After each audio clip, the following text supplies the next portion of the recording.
കരമുയർത്തി ശബ്ദമുയർത്തി വീണ്ടും 3 ഹല്ലേലൂയ പറഞ്ഞാട്ടെ. Hallelujah, hallelujah. ദൈവനാമത്തിന് മഹത്വം ഉണ്ടാകട്ടെ. ഈ അനുഗ്രഹിക്കപ്പെട്ട ഈ നീണ്ട ഉപവാസ പ്രാർത്ഥനയുടെ 16-ാമത്തെ പകലും 17-ാമത്തെ രാത്രികാലവുമാണ് നമ്മെ ഈ ദിവസം കർത്താവ് നമ്മെ ബലത്തോടെ ഇന്ന് നിർത്തി. എത്ര പേർക്ക് സന്തോഷമുണ്ട്? ഹല്ലേലൂയ. അല്പം കൊണ്ടും അധികം കൊണ്ടും അനുഗ്രഹിക്കുന്ന ഒരു കർത്താവാണ് നമ്മൾ സേവിക്കുന്ന കർത്താവ്. ഹല്ലേലൂയ. കഴിഞ്ഞ ദിനരാത്രങ്ങളിലെല്ലാം ദൈവത്തിൻ്റെ ആത്മാവ് നമ്മോട് തൊട്ട് സംസാരിച്ചു. ഇന്നും നമ്മുടെ നിലയും വിലയും അറിഞ്ഞ കർത്താവ് പോവുകയാണ്, നമ്മെ അനുഗ്രഹിക്കാൻ പോകുകയാണ്. ഒരു വിടുതലിൻ്റെ പകൽക്കാലമായി തീരാൻ പോകുകയാണ്. വന്നു ചേർന്ന എല്ലാ വാത്സല്യ കുടുംബങ്ങൾ, കുഞ്ഞുങ്ങൾ, ബഹുമാന്യരായ പാസ്റ്റേഴ്സ് സ്റ്റേജിലും സദസ്സിലുമായിരിക്കുന്നു. അതുപോലെ ഇന്ന് നമ്മുടെ ക്ഷണം സ്വീകരിച്ചു വന്ന ബഹുമാന്യ പാസ്റ്റർ സജോ പെരുമ്പാവൂർ, എല്ലാവർക്കും യേശു ക്രിസ്തുവിൻ്റെ ധന്യമുള്ള നാമത്തിൽ എൻ്റെ സ്നേഹവും വന്ദനവും അറിയിക്കുന്നു. ഹല്ലേലൂയ. നമ്മുടെ കർത്താവ് പ്രാർത്ഥന കേൾക്കുന്ന ദൈവമാണ്. വിശ്വാസമുണ്ടോ? ഹല്ലേലൂയ. ആമേൻ. കർത്താവ് ഉത്തരം തരുന്ന ദൈവമാണെന്ന് ഈ ഉപവാസ പ്രാർത്ഥനയിൽ ചില വിടുതലുകൾ നമ്മൾ കാണാൻ പോകുകയാണ്. അദൃശ്യ മണ്ഡലങ്ങളിൽ നമുക്ക് വേണ്ടി ദൈവം ഇറങ്ങി പ്രവർത്തിക്കാൻ പോകുകയാ. തന്റെ ദൂതനെ ഇറക്കാൻ പോകുകയാ. Hallelujah, hallelujah. 1 രാജാക്കന്മാരുടെ പുസ്തകം 18-ാം അധ്യായത്തിൽ 450 ബാലിന്റെ പ്രവാചകന്മാരും അനേക ജനങ്ങളുടെ മധ്യേ ഭയങ്കര വെല്ലുവിളി മുൻപിൽ നിൽക്കുമ്പോഴും ആമേൻ ദൈവത്തിന്റെ ദാസനായ ഏലിയാവ് ദൈവത്തോട് ഹൃദയംഗമായി പ്രാർത്ഥിക്കുകയും ഹല്ലേലൂയ കർത്താവേ നീ ഉത്തരം അരുളണമേ എന്ന് നിലവിളിച്ചു. അവിടെ ഉത്തരം ഇല്ലായിരുന്ന എന്താ സംഭവിക്കാൻ പോകുന്നതെന്ന് നമുക്കറിയാം. ഹല്ലേലൂയ. ആമേൻ. കർത്താവിന്റെ ദാസൻ ആ കർമ്മേലിൽ ആമേൻ കർത്താവേ നീ ഉത്തരം അരുളണമേ എന്ന് ദൈവത്തോട് പ്രാർത്ഥിച്ചു. ഇടിഞ്ഞു കിടക്കുന്ന യാഗപീഠങ്ങളെ പണിതു. ഇന്ന് ഈ പകൽക്കാല ഉപവാസ പ്രാർത്ഥനയിലായിരിക്കുന്ന ദൈവത്തിന്റെ ജനമേ, എവിടൊക്കെയോ ഇടിഞ്ഞു കിടപ്പുണ്ടെങ്കിൽ നമ്മൊന്ന് പണിയുവാൻ തീരുമാനിച്ചു കഴിഞ്ഞാൽ നിനക്ക് വേണ്ടി, നിന്റെ തലമുറയ്ക്ക് വേണ്ടി, നിന്റെ ഭവനത്തിൽ എൻ്റെ യേശു ഇറങ്ങി വരും. വിശ്വാസമുള്ള കരങ്ങളെ ശക്തിയോടെ നടിച്ച് ദൈവത്തെ ഒന്ന് സ്തുതിച്ചാരാധിക്കണം. Hallelujah, hallelujah. കർമ്മേലിൽ ദൈവത്തിന്റെ തീ ഇറങ്ങിയെങ്കിൽ ഇന്ന് ദൈവത്തിന്റെ ആത്മാവ് ചിലരോടൊക്കെ സംസാരിക്കുന്നു. നിന്റെ വിഷയത്തിന്മേൽ ദൈവത്തിന്റെ തീ ഇറങ്ങാൻ പോകുകയാണ്. Hallelujah, hallelujah. ദൈവത്തിന്റെ തീ ഇറങ്ങാൻ പോകുകയാണ്. ഇന്ന് നമ്മുടെ മധ്യേ നമ്മുടെ ക്ഷണം സ്വീകരിച്ച് ദൈവത്താൽ അയക്കപ്പെട്ട ദൈവദാസനെ ദൈവം ശക്തിയോട് ഉപയോഗിക്കാൻ പോവുകയാണ്. എല്ലാവരും പ്രാർത്ഥനയോടെ ദൈവസന്നിധാനത്തിലായിരിക്കണം. തുടർന്നുള്ള എല്ലാ സമയങ്ങളും കർത്താവിൻ്റെ അഭിഷേകത്തിന് നൽകുകയാണ് ബഹുമാന്യ പാസ്റ്റർ സജോ പെരുമ്പാവൂർ. ഈ കാലഘട്ടത്തിൽ ദൈവശക്തമായി ഉപയോഗിക്കുന്ന ദൈവദാസനെ നമുക്ക് ലഭിച്ചത് സന്തോഷം. തുടർന്നുള്ള സമയം തന്നെ ദാസനെ ശുശ്രൂഷയ്ക്കായി ബഹുമാനത്തോടെ സ്നേഹത്തോടെ ക്ഷണിച്ചുകൊള്ളും.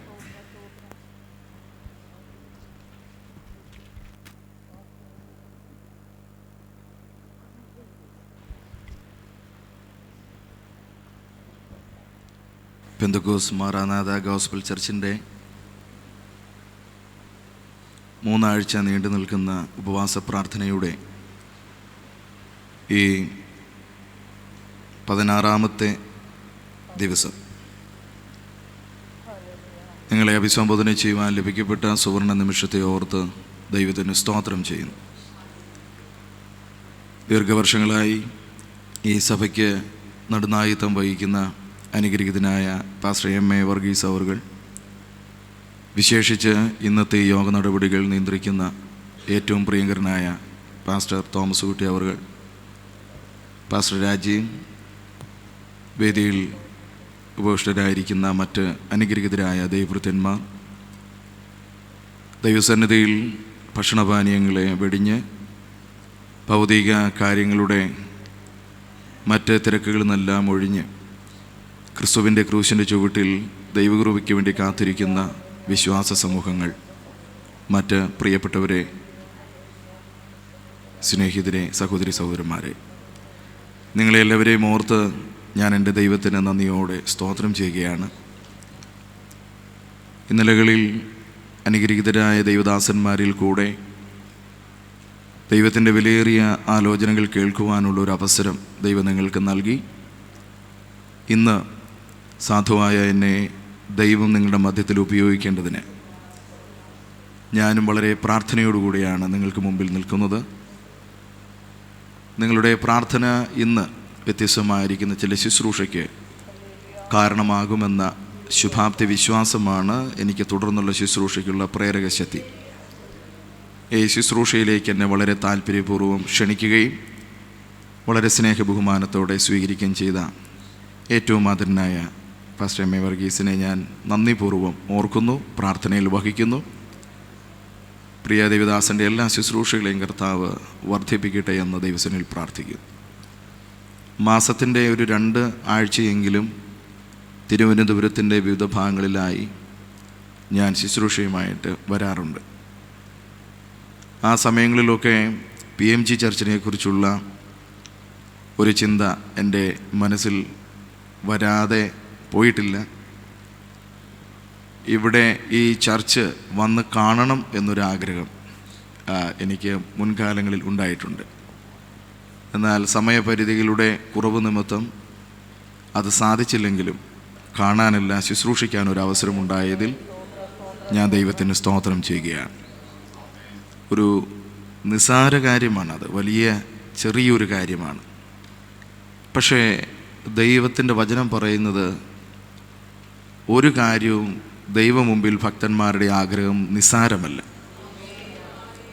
ദൈവത്തിൻ്റെ നാമത്തിന് മഹത്വം വരുന്ന ഏതൊരു ആഗ്രഹത്തെയും സാധിപ്പിക്കുന്നവനാണ് കർത്താവ്. 20-ാം സങ്കീർത്തനം വായിക്കുന്നത് നിൻ്റെ ഹൃദയത്തിൽ ആഗ്രഹം അവൻ നിനക്ക് തരട്ടെ എന്നാണ്. പക്ഷേ എല്ലാ ആഗ്രഹവും നമുക്ക് നടപ്പാകില്ല. അതൊരിക്കലും സാധിക്കുന്നൊരു കാര്യമല്ല.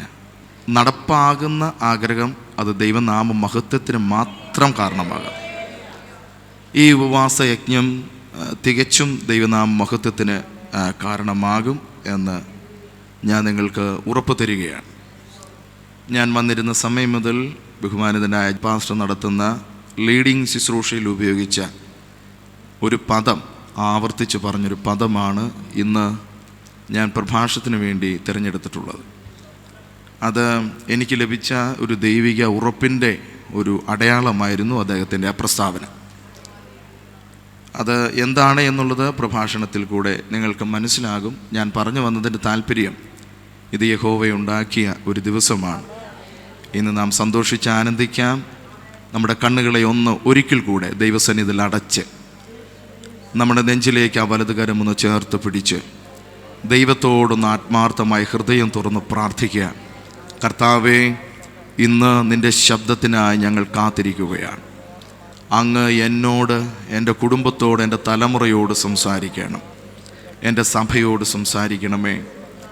നാളുകളെക്കുറിച്ച് ചില വിഷയങ്ങൾ നിൻ്റെ മുമ്പാകെ ആകുലതപ്പെട്ട് ഞാൻ പ്രാർത്ഥിക്കുന്നുണ്ട്.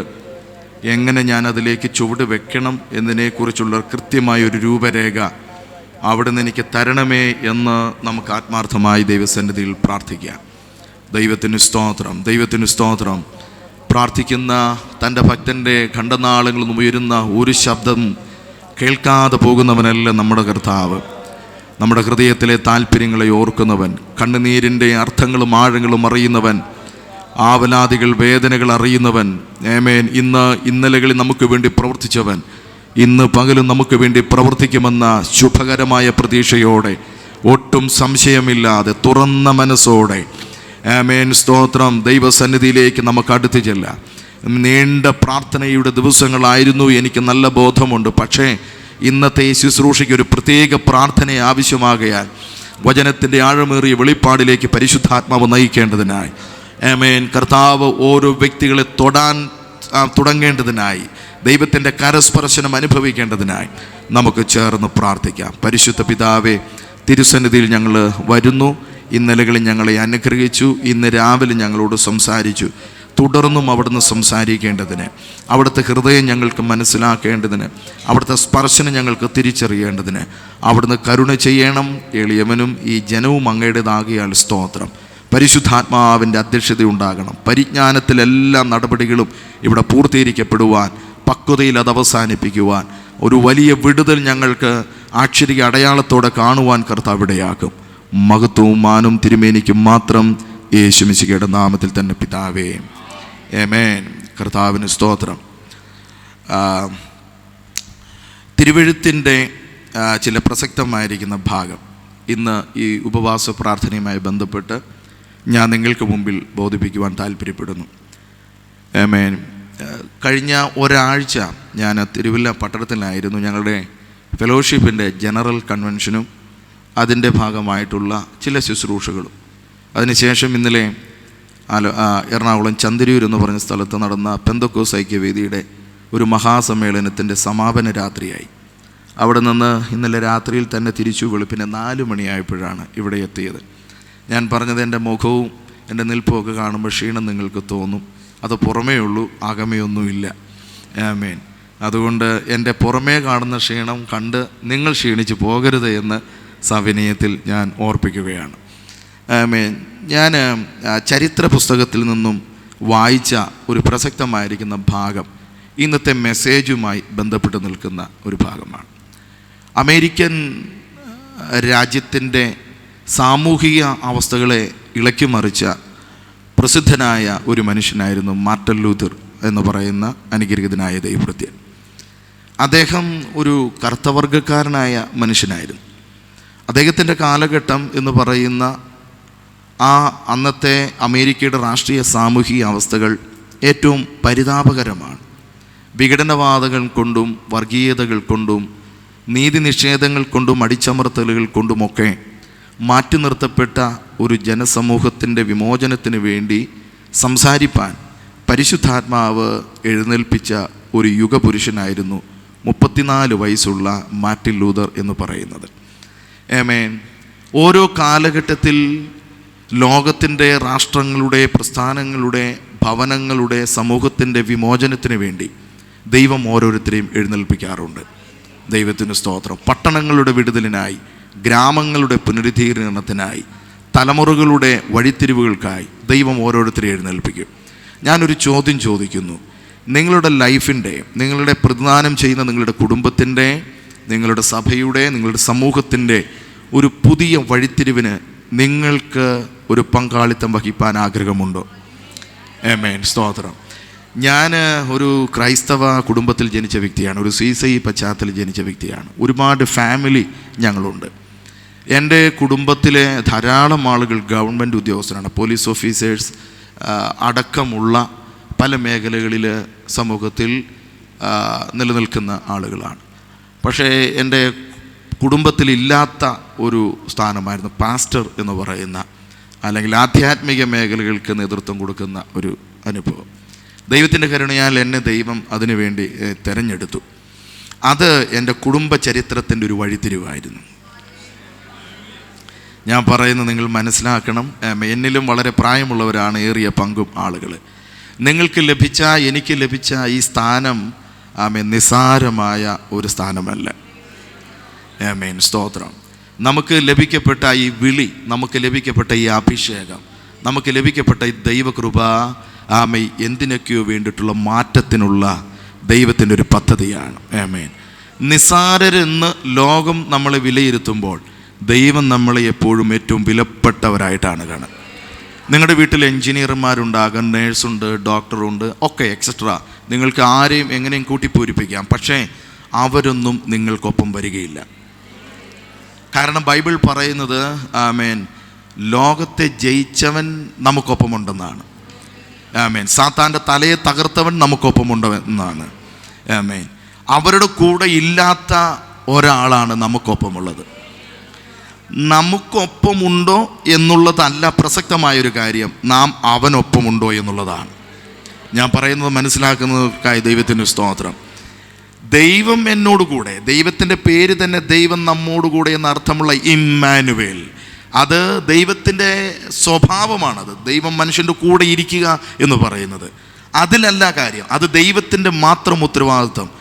നമ്മുടെ ഉത്തരവാദിത്വം നാം ദൈവത്തിനൊപ്പമുണ്ടോ എന്നാണ്. നോഹ ദൈവത്തിൻ്റെ ഒപ്പം നടന്നു, മെതുശലേക്ക് ദൈവത്തിനൊപ്പം നടന്നു എന്നൊക്കെ നമുക്ക് വായിക്കാനായിട്ട് കഴിയുന്നു. വളരെ പാടാണത്. ദൈവത്തിന് സ്തോത്രം. ദൈവത്തിനൊപ്പം നടക്കുക, ഒപ്പം ഇരിക്കുക. ഉപവാസ പ്രാർത്ഥന എന്ന വാക്കിനർത്ഥം ദൈവത്തിൻ്റെ കൂടെ വസിക്കുക.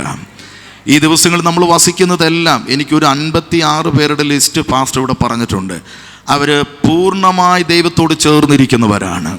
ആമേൻ. മറ്റേതിനെ കഴിഞ്ഞും വിലപ്പെട്ട ഒരു ഭാഗ്യമാണ് ദൈവത്തിനൊപ്പം നിൽക്കുക എന്ന് പറയുന്നത്. ഞാൻ അവർക്കായി, മറ്റുള്ളവർക്കായി, എല്ലാവർക്കുമായി ഞാൻ ദൈവത്തിന് സ്തോത്രം ചെയ്യുന്നു. ഞാൻ പറഞ്ഞു വന്നത്, മാറ്റങ്ങൾ നിങ്ങൾ ആഗ്രഹിക്കുന്നുവെങ്കിൽ അത് നിങ്ങളിൽ കൂടെ തുടങ്ങാൻ ദൈവത്തിന് താല്പര്യമുണ്ട്. മാർട്ടിൻ ലൂതർ അത്തരത്തിൽ വളരെ മാറ്റത്തിന് വേണ്ടി ആഗ്രഹിച്ചൊരു മനുഷ്യനായിരുന്നു. 1963 ഓഗസ്റ്റ് 28 DCC എന്ന് പറയുന്ന വാഷിങ്ടണിലെ എബ്രഹാം ലിങ്കൻ്റെ സ്മാരകത്തിൻ്റെ ചുവട്ടിൽ ഒരു പടിയിൽ നിന്നുകൊണ്ട് 10,000-കണക്കിന് ആളുകളെ അഭിസംബോധന ചെയ്ത്, ലോകത്തെ തന്നെ അഭിസംബോധന ചെയ്തുകൊണ്ട് അദ്ദേഹം പ്രസ്താവിച്ചൊരു പ്രസ്താവന ഇന്നത്തെ പ്രസംഗത്തിന് വളരെ പ്രയോജനപ്പെടുന്നൊരു പ്രസ്താവനയാണ്. അദ്ദേഹം പറഞ്ഞു, എനിക്കൊരു സ്വപ്നമുണ്ട്. ആ സ്വപ്നമെന്ന് പറയുന്നത്, മിസിസിപ്പി എന്ന് പറയുന്ന ഈ നദി മുഴുവൻ സ്വർണം പോലെ വെട്ടിത്തിളങ്ങും. സാഹിത്യ ഭാഷയാണ്. അസമത്വങ്ങളില്ലാത്ത, വർഗീയതകളില്ലാത്ത, അരാജകത്വങ്ങളില്ലാത്ത, വിഭാഗിതകളില്ലാത്ത ഒരു ജനസമൂഹത്തിൻ്റെ സ്വാതന്ത്ര്യം, സമത്വം, സാഹോദര്യം എന്ന് പറയുന്ന സുതാര്യവും സുഖകരവുമായ ഒരു സാമൂഹിക രാഷ്ട്രീയ വ്യവസ്ഥയിലേക്ക് ഈ രാജ്യം വരുമെന്ന് എനിക്കൊരു പ്രതീക്ഷയുണ്ട്. എനിക്കൊരു സ്വപ്നമുണ്ട്. എൻ്റെ മുമ്പിൽ കാണുന്ന എല്ലാ കുന്നുകളും ഇടിച്ച് നിരപ്പാക്കി സമതലമായി അവിടെയെല്ലാം ഇരുട്ട് നിറഞ്ഞിരിക്കുന്ന അവസ്ഥകളിൽ നിന്നും ഒരു പുതിയ പൂങ്കാവനം ഉയർത്തുവാൻ എൻ്റെ ദൈവത്തിന് കഴിയും. 34 വയസ്സുള്ള ആ മനുഷ്യൻ 11 മിനിറ്റ് മാത്രം ദൈർഘ്യമുള്ള ആ പ്രസംഗം നടത്തിയപ്പോൾ 10,000-കണക്കിന് ആളുകൾ ലോകം മുഴുവൻ അത് ശ്രദ്ധിച്ചു. പക്ഷേ അദ്ദേഹം പ്രസംഗിച്ച അദ്ദേഹം പ്രവചിച്ച ആ പ്രവചനം പൂർത്തീകരിക്കുന്നത് കാണാൻ അദ്ദേഹത്തിന് ഭാഗ്യമുണ്ടായില്ല.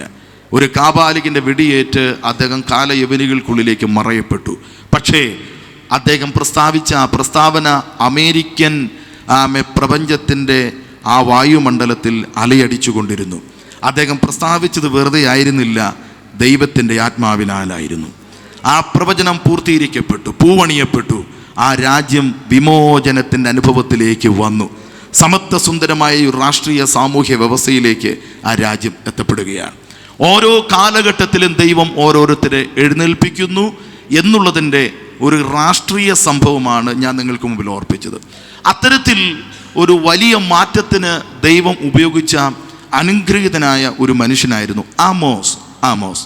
പ്രവാചക ഗണത്തിൽ 12 ചെറിയ പ്രവാചകന്മാരുടെ ഗണത്തിൽ വളരെ ചെറിയവനായിരിക്കുന്ന ഒരു മനുഷ്യനാണ് ആമോസ് എന്ന് പറയുന്ന മനുഷ്യൻ. ആ മനുഷ്യൻ്റെ കാലഘട്ടം എന്ന് പറയുന്നത് ഇസ്രായേലിനെ സംബന്ധിച്ച് ഭരണമേഖലകൾ കൊണ്ടും സാമ്പത്തിക സൈനിക വ്യൂഹങ്ങൾ കൊണ്ടും അതിൻ്റെ പശ്ചാത്തലങ്ങൾ കൊണ്ടൊക്കെ സമ്പന്നമാണ്. പ്രഥമ ദൃഷ്ടിയാൽ അന്നത്തെ ആ രാഷ്ട്രീയ അനുഭവത്തിന്, ഇസ്രായേലിൻ്റെ യഹൂദൻ്റെ മതമണ്ഡലത്തിന് യാതൊരു കുഴപ്പങ്ങളുമൊന്നുമില്ല. ആമേൻ. പക്ഷേ ദൈവത്തിൻ്റെ അഗ്നിജ്വാലയ്ക്കൊത്ത കണ്ണുകൾ കൊണ്ട് ആ സമൂഹത്തിലേക്ക് ദൈവം നോക്കിയപ്പോൾ അതിൻ്റെ പുഴുക്കുത്തുകൾ ദൈവത്തിന് മനസ്സിലായി. ആ പുഴുക്കുത്തുകളെ നീക്കേണ്ടതിന് ദൈവം ആട്ടിടയനായിരുന്ന, കാട്ടത്തിപ്പഴം പെറുക്കിക്കൊണ്ടിരുന്ന ഒരു സാധാരണക്കാരനായ മനുഷ്യനെ പ്രവചനാത്മാവിൽ നിറയ്ക്കുന്നു. എന്നിട്ട് അതിൻ്റെ ഇടയിലേക്ക് ദൈവം അയാളെ അയക്കുകയാണ്. അദ്ദേഹം പ്രവചിക്കുന്നു, രാഷ്ട്രത്തോട് പ്രവചിക്കുന്നു, രാഷ്ട്രാന്തര തലത്തോട് അദ്ദേഹം പ്രവചിക്കുന്നു, പുരോഹിതന്മാരോട് പ്രവചിക്കുന്നു, രാജാക്കന്മാരോട് പ്രവചിക്കുന്നു, നാട്ടിൽ നടന്നു പോകുന്ന സാധാരണക്കാരായ ആളുകളോട് ദൈവം അദ്ദേഹത്തിൽ കൂടെ പ്രവചിക്കുകയാണ്. ആ പ്രവചനത്തിൽ അസഹ്യനായിരിക്കുന്ന അമസ്യാവ് എന്ന് പറയുന്ന പുരോഹിതൻ അദ്ദേഹത്തെ ഭീഷണിപ്പെടുത്തുന്നു. മേലിൽ നിന്നെ ഇവിടെ കണ്ടുപോകരുത്, ഇവിടെ നീ പ്രവചിക്കാൻ പാടുള്ളതല്ല, ബേഥേലിലേക്ക് പൊയ്ക്കൊള്ളുക, അവിടെ പോയി അപ്പമൊക്കെ കഴിച്ച് വേണമെങ്കിൽ നിനക്ക് ജീവിക്കാമെന്നൊരു ശക്തമായ താക്കീത് അദ്ദേഹത്തിന് ദൈവം ആ പുരോഹിതൻ കൊടുക്കുന്നത് കാണാൻ കഴിയുന്നുണ്ട്. ദൈവം ഉപയോഗിക്കുന്നുവെന്ന് ഒരു വ്യക്തിക്ക് മനസ്സിലായാൽ അവനത് മനസ്സിലാകും മുമ്പ് മനസ്സിലാക്കുന്ന ഒരുവനാണ് പിശാച്. അവനിൽ കൂടെയുള്ള ദൈവിക പ്രവൃത്തിയെ താറുമാറാക്കാൻ, അവനെ നശിപ്പിക്കാൻ പിശാച് അതിൻ്റെ മേഖലകളിൽ ചില വ്യക്തികളെ എഴുന്നേൽപ്പിക്കും.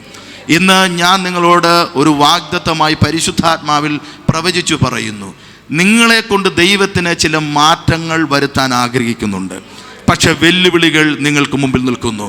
അത് മറ്റെങ്ങുമല്ല, നിങ്ങൾ പ്രതീക്ഷിക്കുന്നതിനപ്പുറമായി, നിങ്ങൾ ചിന്തിക്കുന്നതിനപ്പുറമായി ആമേൻ, നിങ്ങളുടെ മനസ്സിനെ വല്ലാതെ കീറി മുറിക്കുന്ന നിലകളിൽ, നിങ്ങൾക്ക് വലിയ അത്ഭുതം തോന്നുന്ന നിലകളിൽ, ഇവരായിരുന്നോ ഇതിന് തടസ്സമായത് എന്ന് അത്ഭുതത്തോടെ ചോദിക്കുന്ന നിലകളിലുള്ള ചില വ്യക്തികളെ പിശാച് കരങ്ങളിൽ എടുത്തിട്ടുണ്ടെന്ന് പറയാൻ ഇന്ന് പകൽ പരിശുദ്ധാത്മാവിനെ നിർബന്ധിക്കുകയാണ്. അത് മനസ്സിലാക്കാൻ കഴിയുന്നുവെങ്കിൽ ഈ ഉപവാസ പ്രാർത്ഥന അത് നിമിത്തം ഒരു വിടുതലായി തീരുകയാണ്.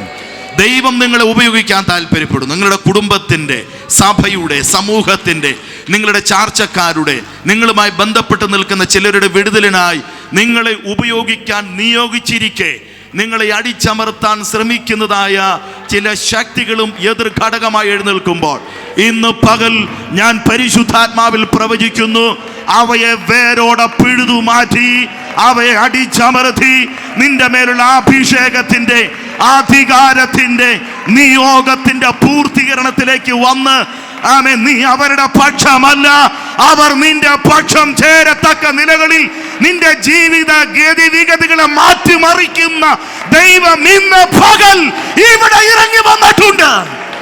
യേശുവിന്റെ നാമത്തിൽ, യേശുവിന്റെ നാമത്തിൽ, യേശുവിന്റെ നാമത്തിൽ ആ ശക്തി ഇന്ന് പ്രാപിച്ചാട്ടെ. നിനക്ക് മുമ്പിൽ തുറക്കപ്പെട്ടിരിക്കുന്ന വാതിലിനെ കൊട്ടിയടയ്ക്കാൻ ശ്രമിക്കുന്ന ഇരുട്ടിന്റെ വ്യാപാരത്തെ പിടിച്ചു കെട്ടാനുള്ള ആത്മിക ശക്തി യേശുവിന്റെ നാമത്തിൽ ഇന്ന് പ്രാപിച്ചാട്ടെ. യേശുവിന്റെ നാമത്തിൽ അതിമേൽ ജയമെടുത്താട്ടെ. യേശുവിന്റെ നാമത്തിൽ അതിമേൽ വിജയം പ്രഖ്യാപിച്ചാട്ടെ. എനിക്ക് വലുതും വിശാലമായ ഒരു വാതിൽ തുറന്നിരിക്കുന്നു. പക്ഷെ എതിരാളികൾ പലരുമുണ്ട്. എതിരാളികൾ പലരുണ്ട്, ഒന്നല്ല പല എതിരാളികൾ. ലക്ഷ്യത്തിലേക്ക് എത്താതിരിക്കേണ്ടതിന്, കാര്യത്തിന്റെ പൂർത്തീകരണത്തിലേക്ക് വരാതിരിക്കേണ്ടതിന്, നിന്നോടുള്ള വാഗ്ദത്തങ്ങൾ നിവൃത്തീകരണത്തിലേക്ക് കൊണ്ടുവരാതിരിക്കേണ്ടതിന്, നിന്നെ മണ്ണിട്ട് മൂടിക്കളയേണ്ടതിന്, നിന്നെ ചരിത്രത്തിൽ നിന്നും മാറ്റിക്കളയേണ്ടതിന് വെല്ലുവിളിച്ചു നിൽക്കുന്ന ഇരുട്ടിന്റെ ശക്തിയുടെ മേൽ ദൈവത്തിന്റെ തീ ഇറങ്ങുന്നുവെന്ന് ഇന്ന് പകൽ ഞാൻ പ്രവചിച്ചാൽ ആ ദൂത് ഏറ്റെടുത്ത് ആമേൻ പറഞ്ഞ് ആരാധിക്കാൻ ഇന്ന് പകൽ എത്ര പേരുണ്ട്? യേശുവിന്റെ നാമത്തിൽ, യേശു ക്രിസ്തുവിന്റെ അധികാരമുള്ള നാമത്തിൽ നിന്റെ കുടുംബത്തിന്റെ ചരിത്രം ദൈവം മാറ്റാൻ പോകുകയാണ്. നിന്റെ കുടുംബത്തിന്റെ മക്കളുടെ ജീവിതത്തിന്റെ ഗതികളെ ദൈവം മാറ്റാൻ പോകുകയാണ്. ശുശ്രൂഷയുടെ രീതികളെ ദൈവം മാറ്റാൻ പോകുകയാണ്. സഭയുടെ സ്ട്രക്ചർ തന്നെ ദൈവം മാറ്റാൻ പോകുകയാണ്. ആമേൻ. ദൈവം ചിലത് പുതിയത് ചെയ്യാൻ പോകുകയാണ്. യേശുവിന്റെ നാമത്തിൽ അത് സംഭവിക്കുന്നുവെന്ന് വിശ്വസിക്കുന്നവർ എത്ര പേരുണ്ട്? വെറും വികാര വിപ്ലവമല്ല, ആത്മാവിന്റെ ശക്തിയോടെ ഈ ദൂത് ഏറ്റെടുക്കുന്നവർ മാത്രം ദൈവത്തെ അല്പസമയം ആരാധിക്കുക, അല്പസമയം ദൈവത്തിന് മഹത്വം കൊടുക്കുക. ഇതൊരു യുദ്ധമാണ്. ഇന്ന് പകൽ ഒരു യുദ്ധത്തിന്റെ കാഹളം ദൈവം ഇവിടെ മുഴക്കുകയാണ്. ഇതിവിടെ വിജയത്തിന്റെ കൊടിക്കൂല ഉയർന്നു പകരട്ടെ.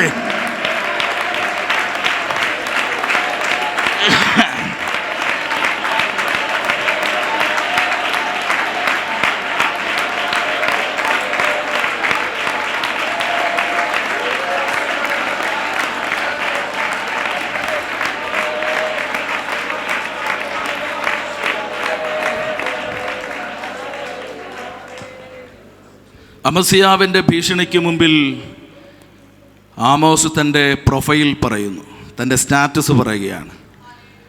അങ്ങ് പറയുന്നത് പോലെ ഞാനൊരു പ്രവാചകനോ പ്രവാചക ശിഷ്യനോ ഒന്നുമല്ല. ഞാനൊരു സാധാരണക്കാരനാണ്. പ്രവാചകനാകാൻ ആഗ്രഹിക്കുന്ന ഒരു വ്യക്തിയല്ലായിരുന്നു. പക്ഷേ സമൂഹത്തിൻ്റെ ഇന്നത്തെ അവസ്ഥകൾ കണ്ടപ്പോൾ ദൈവം എന്നെ പ്രവചിക്കാൻ നിർബന്ധിച്ചു. പാരമ്പര്യമൊന്നുമല്ല കാര്യം, നിയോഗമാണ് കാര്യം. ദൈവം ചിലരെ നിയോഗിക്കുന്ന ദിവസങ്ങളാണ് ഈ ദിവസങ്ങൾ. ഈ കൂടാരത്തിൻ്റെ കാലുകൾ നിവരാൻ പോകുകയാണ്. ഒരു പുതിയതൊന്നിനു വേണ്ടി ദൈവം തുടക്കം കുറിക്കുന്നു. പുതിയതൊന്നിനു വേണ്ടി. പണ്ടുള്ളവയെ മറക്കുക, ഇതവൻ പുതിയത് ചിലത് ചെയ്യാൻ പോകുന്നു. പ്രതീക്ഷിക്കാത്ത ഇടങ്ങളിൽ നിന്നും ദൈവം ചിലർ എഴുന്നേൽപ്പിക്കാൻ പോകുകയാണ്.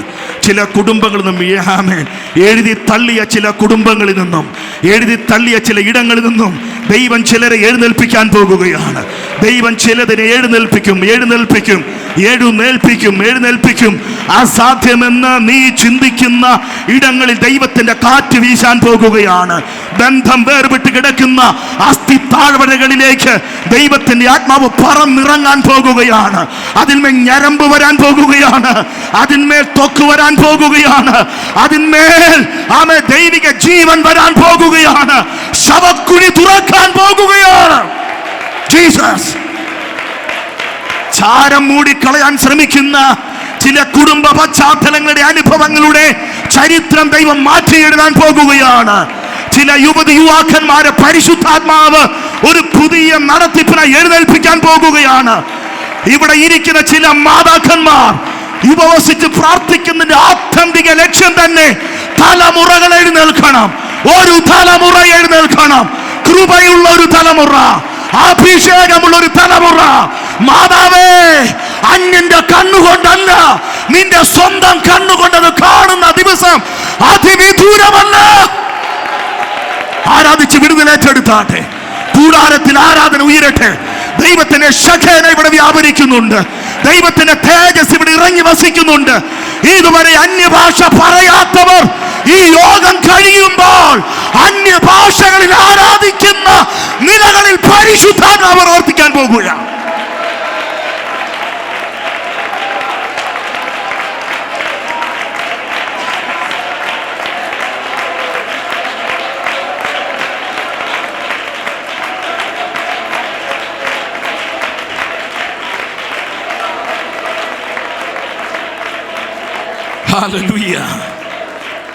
അച്ഛൻ അറിയാതെ പറഞ്ഞതൊന്നുമല്ല, പരിശുദ്ധാത്മാവ് പറയിച്ചതാണ്. യഥാസ്ഥാപനം 3 പ്രാവശ്യം അദ്ദേഹം പ്രസ്താവിച്ചൊരു കാര്യം. യഥാസ്ഥാപനം. അപ്രത്യക്ഷമായി നടക്കുന്ന സ്തോത്ര ചില പുനർനിർമ്മാണം, റീബിൽഡ്, റീക്രിയേഷൻ, എന്ത് വേണമെങ്കിലും നിങ്ങൾക്ക് അതിനെ പേര് വിളിക്കാം. ഒരു പഴയതിൻ്റെ അനുഭവത്തിൽ നിന്നൊരു പുതിയ തുടക്കം. ഇന്നലകളെ ഓർപ്പിക്കുന്ന നിലകളിൽ ഈ കാലഘട്ടത്തിനൊരു പുതിയ തുടക്കം ദൈവം ചിലത് ചെയ്യാൻ പോകുന്നു. എത്ര പേരത് വിശ്വസിക്കുന്നു? അത് അടുത്തിരിക്കുന്ന ആളിൽ നിന്നല്ല, നിങ്ങളിൽ നിന്നാണ് അതാണ് ആരംഭിക്കുന്നത്. അത് അടുത്ത വീട്ടിൽ നിന്നല്ല, നിങ്ങളുടെ കുടുംബത്തിലാണ് അത് ആരംഭിക്കുന്നത്. അത് മറ്റ് സഭയിൽ നിന്നല്ല, ഈ സഭയിലാണ് അത് ആരംഭിക്കാൻ പോകുന്നത്. ഈ പട്ടണത്തിൽ ഈ സഭയെ കൊണ്ട് ദൈവം ചില തുടക്കങ്ങൾ ചെയ്യാൻ പോകുകയാണ്. ഈ പട്ടണത്തിന് മുഖച്ഛായ മാറത്തക്ക നിലകളിൽ പരിശുദ്ധാത്മാവ് പ്രവചനമായി വിളിച്ചു പറയുന്നു. ഇന്നലകളിലെ പേരിൻ്റെ ആ പൂർവകാലങ്ങളിലെ ആ മഹത്വമുള്ള അനുഭവത്തിലേക്ക് മടങ്ങി വരുന്ന നിലകളിൽ, ജനക്കൂട്ടം നിരച്ചു കയറുന്ന നിലകളിൽ, ദൈവത്തിന് മഹത്വം ഇവിടെ വെളിപ്പെട്ട് നിൽക്കത്തക്ക നിലകളിൽ ദാവീദിന്റെ വീണുപോയ കൂടാരത്തെ ഉയർപ്പിക്കാൻ ദൈവം പദ്ധതികൾ തയ്യാറാക്കുകയെന്ന് ഇന്ന് പകൽ ഞാൻ പ്രവചനാത്മാവിൽ ദൈവസഭയോട് ദൂത് വിളിച്ചു പറയുകയാണ്. ദൂതേറ്റെടുത്താട്ടെ. ആമേൻ പറഞ്ഞു ദൂതേറ്റെടുത്താട്ടെ. ആമേൻ പറഞ്ഞു ദൂതേറ്റെടുത്താട്ടെ. ആമേൻ എന്നങ്ങനെ ആണയിട്ട് പറഞ്ഞാട്ടെ. അത് സംഭവിക്കട്ടെ. അവൻ കൽപ്പിച്ചു, അത് സ്ഥാപിതമായി. അവൻ അരുളി ചെയ്തു, അങ്ങനെ സംഭവിച്ചുവെന്ന് തിരുവെഴുത്തിൽ പറയുന്നുവെങ്കിൽ ഇന്നത് സംഭവിക്കാൻ പോകുകയാണ്. വിശ്വസിച്ച് ദൈവമക്കൾ ആരാധിക്കുക. യേശുവിന്റെ നാമത്തിൽ സമയം അതിക്രമിച്ചിട്ടില്ല, സമയങ്ങൾ കഴിഞ്ഞു പോയിട്ടില്ല. പണ്ടുള്ളവയെ മറക്കുക, ഇതാ ഞാൻ പുതിയതൊന്നു ചെയ്യുന്നു.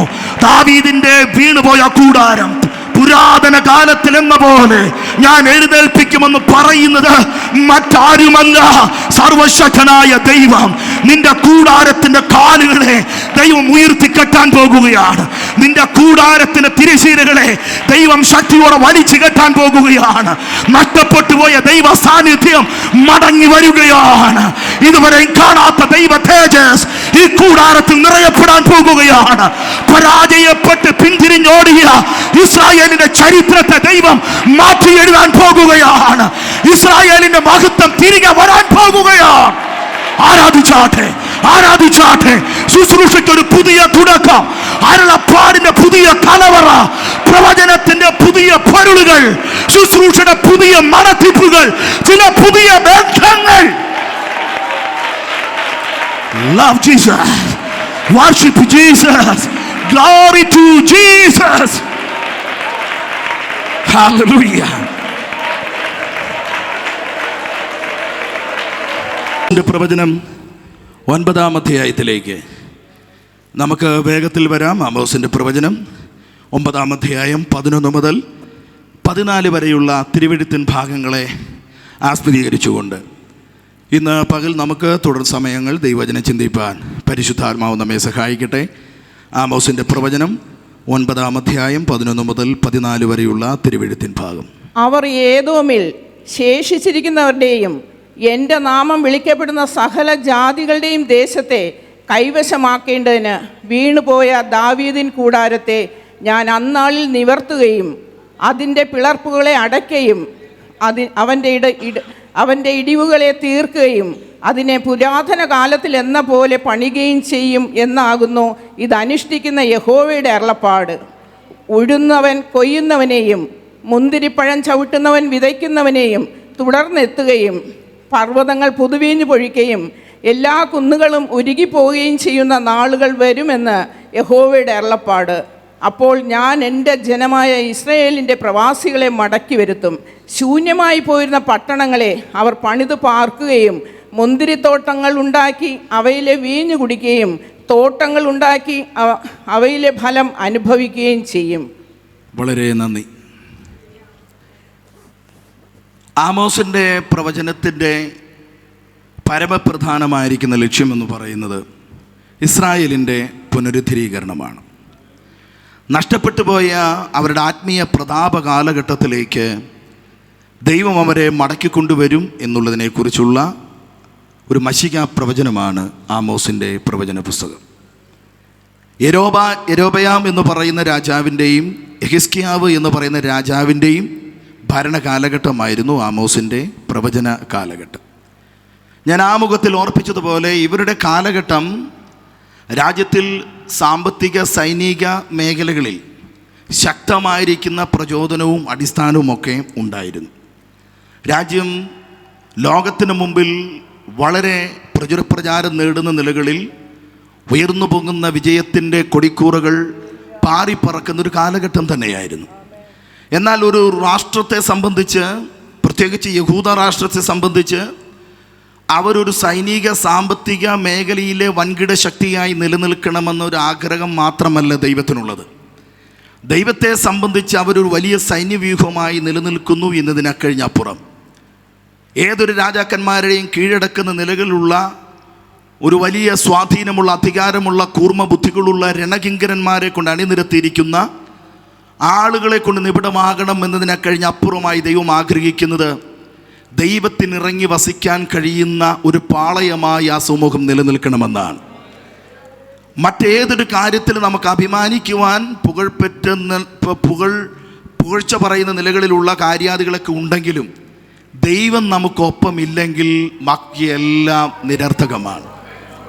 ദൈവം നമുക്കൊപ്പമില്ലെങ്കിൽ ബാക്കിയെല്ലാം നിരർത്ഥകമാണ്. നല്ല വീടുണ്ട്, കാറുണ്ട്, ബന്ധങ്ങളുണ്ട്, അധികാരികളുമായിട്ടുള്ള നല്ല സ്വാധീനങ്ങളുണ്ട്, വിളിച്ചാൽ വിളിപ്പുറത്തെത്തുന്നതായിരിക്കുന്ന ആൾക്കൂട്ടങ്ങളുണ്ട് എല്ലാ രീതികളിലും. പക്ഷേ ദൈവം കൂടെയില്ലെങ്കിൽ ഒരു നിമിഷം കൊണ്ട് ജീവിതം തകർന്ന് തരിപ്പണമാകും. പൗലോസ് പറയുകയാണ്, എൻ്റെ ഒന്നാം പ്രതിവാദത്തിൽ ആരും എനിക്ക് തുണ നിന്നില്ല, പക്ഷെ ദൈവം എനിക്ക് തുണ നിന്നു. ആമേൻ. ദൈവം എനിക്ക് അനുകൂലമെങ്കിൽ പ്രതികൂലം ആരാണ്? ലോകത്തിന് മുമ്പിൽ ഞാനൊരു ജയാളിയായിരിക്കുന്നത് എൻ്റെ ആയുധബലത്തിൻ്റെ അകമ്പടിയോ എൻ്റെ സൈനിക ബലത്തിൻ്റെ അകമ്പടിയല്ല. എന്നിൽ നിലനിൽക്കുന്ന ദൈവ സാന്നിധ്യം, എൻ്റെ മേലുള്ള അഭിഷേകത്തിൻ്റെ, എനിക്ക് പകർന്നിരിക്കുന്ന അധികാരത്തിൻ്റെ വെളിച്ചമാണ് ഞാനൊരു വിജയശാലിയാണ് എന്നുള്ളതിൻ്റെ അടയാളം. സ്വയം ജീവിതത്തോട് ചോദിക്കണം, വിരൽ നെഞ്ചിലേക്ക് വെച്ചിട്ട്, ഞാൻ ജയാളിയാണോ? എനിക്ക് നിസാരമാകുന്ന ചില കടമ്പകളെ കടക്കാൻ കഴിയാത്ത വിധത്തിൽ ഞാൻ അബലയാകുന്നു, ബലഹീനനാകുന്നു. വളരെ നിസാരമായിരിക്കുന്ന ചില വിഷയങ്ങൾ എനിക്ക് അതിജീവിക്കാനായിട്ട് പറ്റുന്നില്ല എന്നാണ് നിങ്ങളുടെ മനസാക്ഷി നിങ്ങളെ വല്ലാതെ വേട്ടയാടുന്നതെങ്കിൽ നിങ്ങൾ ശക്തനല്ല, നിങ്ങൾ ഒരു ശക്തയായിരിക്കുന്ന വ്യക്തിയുമല്ല. ഒരു നിസ്സാര കാര്യത്തിൻ്റെ കടമ്പകളെ ചാടിക്കടക്കാൻ നിങ്ങൾക്ക് കഴിയുന്നില്ലെങ്കിൽ ആമേൻ, നിങ്ങൾ സ്വയം പ്രഖ്യാപിത ശക്തിശാലിയാണ് എന്നുള്ള ആ ധാരണ തികച്ചും തെറ്റ് തന്നെയാണ്. പക്ഷേ നിങ്ങൾക്കൊരു ആദർശമുണ്ടെങ്കിൽ, നിങ്ങൾക്കൊരു നിലപാടുണ്ടെങ്കിൽ, ആമേൻ സ്തോത്രം, ജീവിതത്തിൻ്റെ ഏതൊരു പ്രശ്നത്തിൻ്റെ മധ്യത്തിലും ജീവൻ പോകേണ്ടി വന്നാലും ഞാൻ എൻ്റെ നിലപാടിൽ നിൽക്കുന്നുവെന്നുള്ള ഒരു ആദർശധീരമായിരിക്കുന്ന സ്വഭാവം നിങ്ങൾക്കുണ്ടെങ്കിൽ നിങ്ങൾ പരാജയപ്പെടുകയില്ല. സ്തോത്രം, നിങ്ങളുടെ ആ സ്വഭാവത്തിന് ദൈവത്തിൻ്റെ കൈയൊപ്പുണ്ട്. മറ്റാരും കൂടെയില്ലെങ്കിൽ ദൈവം നിങ്ങൾക്കൊപ്പമുണ്ടാകും, ദൈവം നിങ്ങൾക്കൊപ്പമുണ്ടാകും. അല്പസമയത്തേക്ക് നിങ്ങൾ ആൾക്കൂട്ടത്തിനിടയിൽ ഒറ്റപ്പെട്ട് നിൽക്കേണ്ടി വന്നാലും നീ അവരുടെ പക്ഷമല്ല, അവരെല്ലാം നിന്റെ പക്ഷം ചേരത്തക്ക നിലകളിൽ ദൈവം നിന്റെ അവസ്ഥകൾക്ക് മാറ്റം തരുന്ന ദിവസങ്ങൾ വിദൂരമല്ല എന്ന് പ്രവചനാത്മാവിൽ ചിലരുടെ മുഖത്ത് നോക്കി പരിശുദ്ധാത്മാവ് ആലോചന പറയുമ്പോൾ ആമേൻ പറഞ്ഞ് അത് സ്വീകരിക്കാൻ തയ്യാറായാൽ അത് ആത്മീയ മണ്ഡലത്തിൽ മാത്രമല്ല, ആക്ഷരിക മേഖലയിലും അതൊരു അടയാളമായി വെളിപ്പെടുത്തിയിട്ട് ജനക്കൂട്ടത്തിന് ഇടയിൽ നീ ആരാണെന്ന് തെളിയിക്കത്തക്ക നിലകളിൽ നിന്നെ പകയ്ക്കുന്നവർ കണ്ട് ലജ്ജിക്കേണ്ടതിന് നന്മയ്ക്കുള്ള അടയാളം തരാൻ കഴിയുന്ന കർത്താവ് ഇന്ന് പകൽ ഈ ആലയത്തിന് ഉള്ളിൽ ഇറങ്ങി വന്നിട്ടുണ്ട്, ആലയത്തിനുള്ളിൽ ഇറങ്ങി വന്നിട്ടുണ്ട്. നീ നിനക്ക് മുമ്പിൽ നിൽക്കുന്ന ചില വലിയ മതിൽക്കെട്ടുകളെ അതിനെ ചാടി കടക്കാൻ നിനക്ക് പറ്റുന്നില്ലെങ്കിൽ ഇന്ന് പകൽ പരിശുദ്ധാത്മാവ് പറയുന്നു, പൂർവ്വ പിതാവായ ദാവീദ് പറഞ്ഞതുപോലെ വാളിന്റെ വായ്ത്തലയും ഉയർത്തിപ്പിടിച്ചിരിക്കുന്ന വേലുകളും അവന്റെ 10 അടി പൊക്കമുള്ളതായിരിക്കുന്ന ആകാര വലിപ്പം കണ്ടിട്ടല്ല ദാവീദ് പറയുന്നത്. ദാവീദിന്മേൽ പകർന്ന പരിശുദ്ധാത്മാവിൽ അവൻ പറയുന്നു, നിന്നാൽ ഞാൻ പടക്കൂട്ടത്തിന് നേരെ പാഞ്ഞു വരും, എന്റെ ദൈവത്താൽ, എന്റെ ദൈവത്താൽ, എന്റെ ദൈവത്താൽ.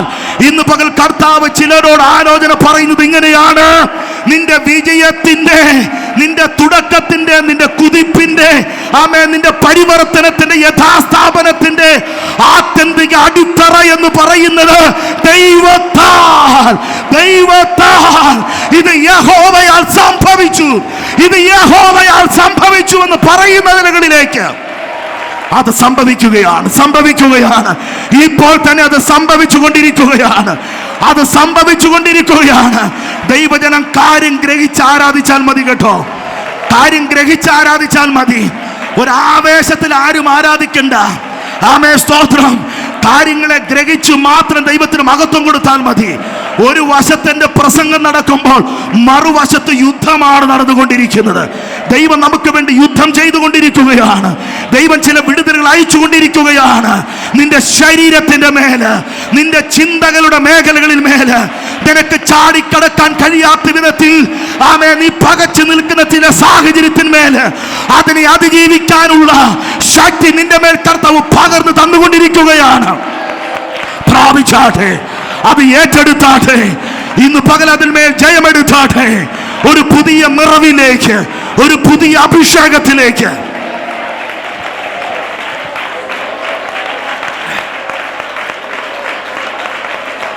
ഹല്ലേലൂയ.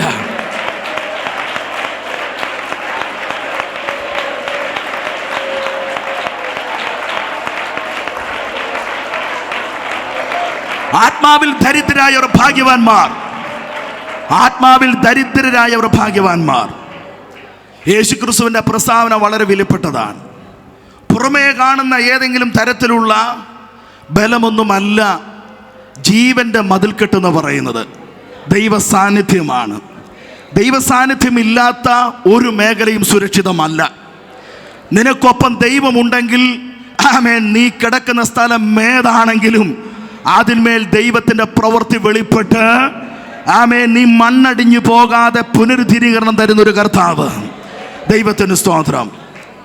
ആമോസിനെ സംബന്ധിച്ച് ദൈവം ആമോസിൽ കൂടെ ഇസ്രായേലിൻ്റെ അവസ്ഥകളിലേക്ക് ചൂഴ്ന്നു നോക്കിയപ്പോൾ ബാക്കിയെല്ലാം ഉണ്ട്, പക്ഷേ അവരുടെ കൂടെ ദൈവമില്ല എന്ന് പറയുന്ന ഒരു നിരാശകരമായിരിക്കുന്ന കാര്യത്തെയാണ് കണ്ടുപിടിച്ചത്.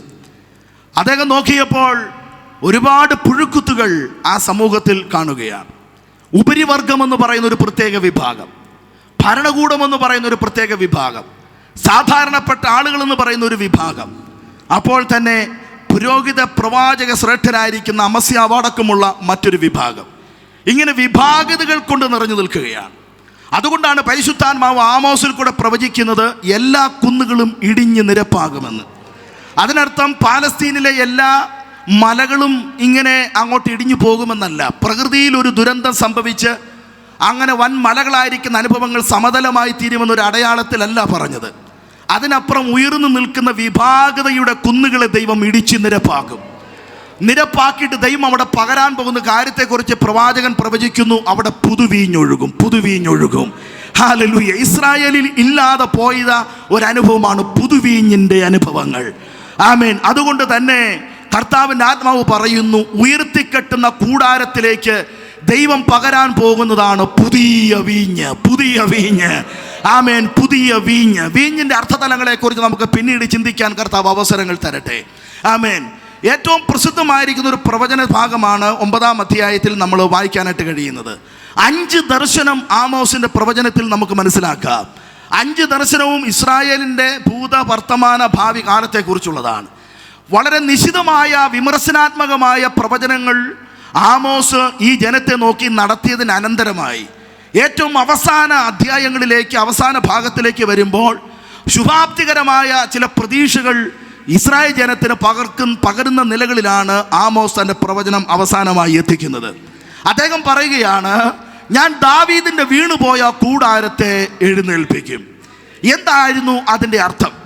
ദാവീദിൻ്റെ വീണുപോയ കൂടാരമെന്ന് പറയുന്ന ആ ഭാഗത്തിൻ്റെ ചരിത്രത്തിൻ്റെ പശ്ചാത്തലം എന്താണ്? അതിൻ്റെ പിന്നിൽ വലിയൊരു പശ്ചാത്തലമുണ്ട്. ഈ പ്രവചനം ഇങ്ങനെ പറയുന്നതിൻ്റെ പ്രധാനപ്പെട്ട കാര്യം ഇതൊരു മശിഹാ പ്രവചനമാണ് എന്ന് പറഞ്ഞു കഴിഞ്ഞാൽ സഹസ്രാബ്ദ വാഴ്ചയുടെ കാലഘട്ടത്തെക്കുറിച്ചുള്ള ഒരു സൂചനയാണ് ആമോസ് എന്ന് പറയുന്ന പ്രവാചകൻ അവിടെ ആമേൻ പ്രവചിച്ച് പ്രസംഗിച്ച് ഓർപ്പിക്കുന്നത്. അതിലേക്ക് നമുക്ക് വരാം. എന്നാൽ ദാവീദിൻ്റെ വീണുപോയ കൂടാരം എന്ന് പറയുന്ന ആ പ്രസ്താവനയുടെ പിന്നിലുള്ള കാര്യം എന്താണ്?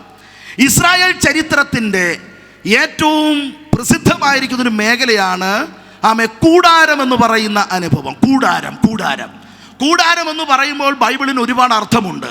ആലയത്തെ കൂടാരം എന്ന് പറയുന്നുണ്ട്, വീടിനെ കൂടാരം എന്ന് പറയുന്നുണ്ട്, ശരീരത്തെ കൂടാരം എന്ന് പറയുന്നുണ്ട്, നിത്യതയെ കൂടാരം എന്ന് പറയുന്നുണ്ട്. ഇതെല്ലാം വിവിധ അർത്ഥതലങ്ങളിൽ ആലങ്കാരികമായിട്ട് പരിശുദ്ധാത്മ ഉപയോഗിച്ചിരിക്കുന്ന ചില കാര്യമാണ്. പക്ഷേ ഇസ്രായേലിനെ സംബന്ധിച്ച് കൂടാരം എന്ന് പറയുമ്പോൾ അവരുടെ ഹൃദയത്തിലേക്ക് ആദ്യം ഓടിയെത്തുന്നത് സമാഗമന കൂടാരമാണ്. സമാഗമന കൂടാരം മരുഭൂമിയിൽ നിലനിന്ന 40 വർഷത്തെ അവരുടെ ആരാധനയുടെ സ്ഥിരാകേന്ദ്രം. മോശ മുഖാന്തരം മലയിൽ വെച്ച് ദൈവം കൊടുത്തതായിരിക്കുന്ന അരുളപ്പാടിനെ പ്രതി അവരെല്ലാം ഒരുമിച്ച് ആരാധിക്കാൻ സംഗമിക്കുവാൻ കൂടിയിരുന്നതായ ഒരു ആരാധന കേന്ദ്രമായിരുന്നു തകശുസോലുകൾ കൊണ്ട് വലിച്ചു കെട്ടിയ മനോഹരമായിരിക്കുന്ന സമാഗമന കൂടാരം. അതിനുള്ളിൽ ഇറങ്ങി വസിക്കുന്ന ദൈവത്തിൻ്റെ ഷക്കേന, ദൈവത്തിൻ്റെ കൃപാസനം, അത് അവരുടെ അന്തരാത്മാവിൽ വളരെ അഭിമാനമായി ആവേശമായി നിലനിന്ന ദൈവ മഹത്വത്തിൻ്റെ ഒരു കേന്ദ്രസ്ഥാനമായിരുന്നു സമാഗമന കൂടാരം. 40 വർഷമാണ് ഈ കൂടാരം മരുഭൂമിയിൽ മോശയുടെ നേതൃത്വത്തിൽ നിലനിന്നിരുന്നത്. മോശയുടെ കാലഘട്ടം കഴിഞ്ഞതിന് ശേഷം ആ കൂടാരം പിന്നെ വിവിധ വ്യക്തികളിലേക്ക് കൈമാറ്റം ചെയ്യപ്പെടുകയാണ്. ശമൂവേലിലേക്ക് വന്നു, ഏലിയിലേക്ക് വന്നു. ഏലിയുടെ കാലഘട്ടമായപ്പോൾ സമാഗമന കൂടാരത്തിൻ്റെ മഹിമയ്ക്കും മഹത്വത്തിനുമൊക്കെ വളരെ മങ്ങലേൽക്കുന്നത് പഴയ നിയമ പുസ്തകത്തിൻ്റെ താളുകളിൽ നമുക്ക് മനസ്സിലാക്കാൻ കഴിയും. എന്ന് പറഞ്ഞാൽ ഏലിയുടെ കാലഘട്ടത്തിൽ കൂടാരത്തിന് മഹിമ നഷ്ടപ്പെടാൻ കാരണം ഏലിയുടെ കണ്ണ് മങ്ങിപ്പോയതാണ് കാരണം. ഞാൻ പറയുന്നത് മനസ്സിലാക്കുന്നുണ്ടോ? ഏലിയുടെ കാലഘട്ടമായി കഴിഞ്ഞപ്പോൾ കൂടാരത്തിന് മഹത്വം നഷ്ടപ്പെട്ടു പോകാൻ കാരണം എന്താണെന്ന് അറിയാമോ? ഏലിയുടെ കണ്ണടഞ്ഞു പോയതാണ് കാരണം. ആമേൻ. പ്രാർത്ഥിക്കുന്നവൻ്റെ, വിളി ലഭിക്കപ്പെട്ടവൻ്റെ, ദർശനം ആസ്വദിച്ചിരുന്നവൻ്റെ, ആരാധിച്ചിരുന്നവരെ, ദൈവത്തിൻ്റെ മഹത്വം കണ്ടിരുന്നവരെ, അനുഭവിച്ചിരുന്നവരുടെ കണ്ണുകൾ അടഞ്ഞു പോയാൽ അവർ ഉൾപ്പെട്ട് നിൽക്കുന്ന സമൂഹത്തിൻ്റെ മഹത്വം പോയി പോകും. പറയുന്നത് മനസ്സിലാകുന്നുണ്ടോ? ഇന്നലകളിൽ കുടുംബത്തിൻ്റെ അകത്തലങ്ങളിൽ ആരാധന നിലനിന്നിരുന്നു. ആമേ സ്തോത്ര. സന്ധ്യ പ്രാർത്ഥനയും രാത്രി പ്രാർത്ഥനയും പ്രഭാത പ്രാർത്ഥനയും കൊണ്ട് ദൈവ സാന്നിധ്യം നിറഞ്ഞു നിന്നിരുന്നു. ആ വീട്ടിലേക്കൊന്ന് കയറി ചെന്നാൽ പിന്നെയുണ്ടല്ലോ അതുവരെയും അനുഭവിക്കാത്തൊരു സന്തോഷം അനുഭവിച്ചു എന്ന് പറയുന്ന നൂറുകണക്കിന് ആളുകളുടെ സാക്ഷ്യങ്ങളും കേൾക്കാനുണ്ടായിരുന്നു. ഇന്ന് ആ വീട്ടിൽ ചെന്നാൽ ശോകമൂകമായിരിക്കുന്ന അന്തരീക്ഷമാണ്. എന്താ അതിന് കാരണം? ഇരിക്കാൻ ഫർണിച്ചർ ഇല്ലാത്തത് കൊണ്ടല്ല, കുടിക്കാൻ ഡ്രിങ്ക്സ് ഇല്ലാത്തത് കൊണ്ടല്ല, കഴിക്കാൻ ആഹാരമില്ലാത്തത് കൊണ്ടല്ല, കാറ്റിന് AC-യും ഫാനും ഇല്ലാത്തത് കൊണ്ടൊന്നുമല്ല. മറിച്ച് എന്താ? ആത്മീയ കൂടാരമാകുന്ന ഭവനത്തിലെ ദൈവ സാന്നിധ്യം നഷ്ടപ്പെട്ടു പോയി. നഷ്ടപ്പെട്ടു പോയതിൻ്റെ കാരണം പ്രാർത്ഥിച്ചു കൊണ്ടിരുന്നവരുടെ, ദർശനം കണ്ടിരുന്നവരുടെ, ആരാധനയ്ക്ക് പ്രാധാന്യം കൊടുത്തിരുന്നവരുടെ കണ്ണടഞ്ഞു പോയതാണ് കാരണം. കണ്ണടഞ്ഞു പോയി. കാലത്തിന്റെ ഗതിവിഗതികൾക്കുള്ളിൽ ജീവിതത്തിനുണ്ടായ പരിവർത്തനത്തെ പ്രതി, സാമ്പത്തിക വർധനവിന്റെ സുഖ സൗകര്യങ്ങളുടെ അടിസ്ഥാനത്തിൽ ചിലരുടെ കണ്ണുകൾ അടഞ്ഞുപോയി. കപ്പയും കാന്താരിയും കഴിച്ചുകൊണ്ടിരുന്ന കാലഘട്ടത്തിൽ പാട്ടും പ്രാർത്ഥനയും ഉണ്ടായിരുന്നു. കൈയുടെ ഈ ഭാഗങ്ങളിൽ തഴമ്പ് പിടിച്ചിരുന്നു. കാരണം ഇങ്ങനെ കുത്തിയിരുന്നു പ്രാർത്ഥിച്ചതിൻ്റെ. മുട്ടുകളിലും കണ്ണം കാലുകളിലും തഴമ്പ് പിടിച്ചിരുന്നു. കണ്ണുകൾ എപ്പോഴും ചുവന്നു തുടിച്ചാണ് ഇരുന്നത്. അധരങ്ങൾ എപ്പോഴും വിറച്ചിരുന്നു. കാരണം ഹൃദയം നിറയെ സങ്കടങ്ങൾ കൊണ്ടും പ്രാർത്ഥന മുഖരിതമായ അന്തരീക്ഷങ്ങൾ കൊണ്ട് നിബിഡമായിരുന്നു. കണ്ണുകൾ കലങ്ങിയിരുന്നെങ്കിലും, കവിൾ തുടുത്തിരുന്നുവെങ്കിലും, സ്വതന്ത്രം അധരം വിറച്ചിരുന്നുവെങ്കിലും, അകത്തളത്തിൽ വ്യാപരിക്കുന്ന പരിശുദ്ധാത്മാവിന്റെ അഭിഷേകം ആ കാലഘട്ടത്തിൽ ഉണ്ടായിരുന്നു. അവർക്ക് മുമ്പിൽ ഒരു ഭൂതവും നിവൃത്തി നിൽക്കുകയില്ലായിരുന്നു. അവർക്ക് മുമ്പിൽ പാപത്തിന്റെ ഒരു പ്രലോഭനവും ജയിക്കുകയില്ലായിരുന്നു. അവിടങ്ങളിൽ ആർക്കും അവർക്ക് അഭിമുഖീകരിച്ച് നിൽക്കാൻ കഴിയാത്ത വിധത്തിൽ അവർ തലയെടുപ്പോടെ നിലനിന്നിരുന്നു. ഇന്ന് അങ്ങനെയല്ല. എത്ര ചവിട്ടി കുലുക്കിയിട്ടും, എത്ര നീട്ടി ശാസിച്ചിട്ടും, എത്രയധികം യേശുവിന്റെ നാമം പറഞ്ഞിട്ടും ചില വിടുതലുകൾ സംഭവിക്കാതെ ബന്ധനത്തിൽ നിന്നും ബന്ധനങ്ങളിലേക്ക്, ശോകത്തിൽ നിന്നും അസ്വസ്ഥതയുടെ അനുഭവത്തിലേക്ക് ചില കുടുംബങ്ങൾ, ചില വ്യക്തികൾ വഴിമാറാൻ കാരണം കൂടാരത്തിൽ നിന്നും ദൈവമഹത്വം നഷ്ടപ്പെട്ടു പോയതുകൊണ്ടാണ്.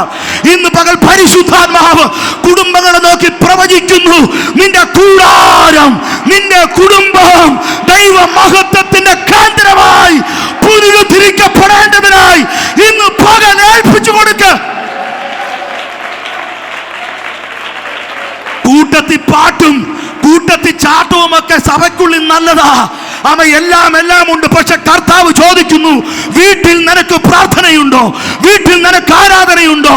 വ്യക്തിപരമായ ജീവിതമായി നിനക്ക് ദൈവമായിട്ട് ബന്ധമുണ്ടോ? നിന്റെ ആത്മീയ കണ്ണുകൾ പ്രകാശിതമാണോ?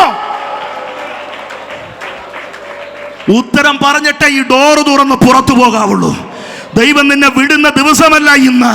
വേഷം കെട്ടലൊക്കെ മാറ്റി വെച്ചോണം കേട്ടോ. കയ്യടിയുടെ താളങ്ങളോ, നീട്ടിപ്പാടുന്ന പാട്ടിന്റെ രീതിയോ, തുടർമാനമായി ശ്വാസം വിടാതെ പറയുന്ന അന്യഭാഷയൊന്നുമല്ല ആത്മീയത്തിന്റെ അടയാളമെന്ന് പറയുന്നത്. പാപത്തോടുള്ള നിന്റെ പ്രതികരണം, പിശാചിനോടുള്ള നിന്റെ പ്രതികരണം, സാഹചര്യങ്ങളോടുള്ള നിന്റെ തീരുമാനത്തിന്റെ വ്യവസ്ഥകൾ, നിന്റെ നിലപാടുകളാണ് ആത്മീയത്തിന്റെ യഥാർത്ഥ അവസ്ഥ. അത് നിനക്ക് നഷ്ടപ്പെട്ടിട്ടുണ്ടെങ്കിൽ മടങ്ങി വരാൻ ഇന്ന് പകൽ പരിശുദ്ധാത്മാവ് ഈ 16-ാമത്തെ ദിവസത്തിൽ ആലോചന പറയുന്നുണ്ട്.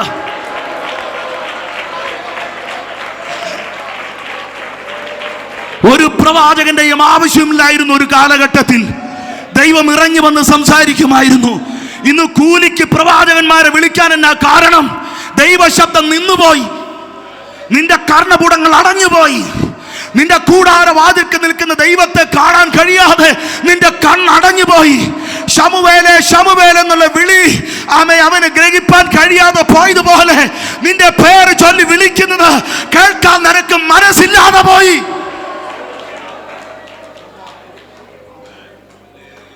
ചുമ്മാതെയാണോ ഈ പ്രസ്ഥാനിക കയറി വന്നത്? കാശിന്റെ മിടുക്കുകൊണ്ടാണോ? വിദ്യാഭ്യാസത്തിന്റെ, കഴിവിന്റെ, ആരോഗ്യത്തിന്റെ വെളിച്ചത്തിലാണോ? അല്ല. ദൈവകൃപയുടെ ആധാരത്തിലാണ് ഈ പ്രസ്ഥാനം ഇവിടെ വളർന്നു വന്നത്. വില കൊടുക്കേണ്ടി വന്ന പല സാഹചര്യങ്ങളും ഉണ്ടായിരുന്നു. ജീവൻ പോലും കൈമാറ്റം ചെയ്യേണ്ട സാഹചര്യം വന്നപ്പോഴും മുട്ടുമടക്കി ദൈവസന്നിധി നിലവിളിച്ച സമയത്ത് ഇറങ്ങി വന്ന ദൈവ സാന്നിധ്യമാണ് ഇന്നയോളം ഈ ദൈവ മനുഷ്യന്മാരെ നിലനിർത്തിയതെങ്കിൽ, നിന്നെ കുടുംബത്തെ നിലനിർത്തിയതെങ്കിൽ, അത് തുടർന്ന് മുമ്പോട്ട് പോകേണ്ടതിന് കൂടാരത്തിലേക്ക് ദൈവമഹത്വം മടങ്ങി വരണമെന്ന്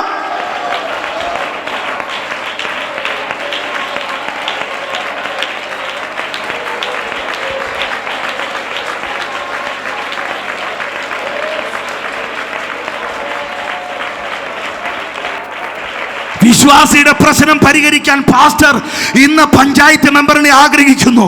വിശ്വാസിയുടെ പ്രശ്നം പരിഹരിക്കാൻ വക്കീലിന്റെ സഹായം തേടുന്നു. വിശ്വാസിയുടെ പ്രശ്നം പരിഹരിക്കാൻ മീഡിയേറ്റർ വെക്കുന്നു.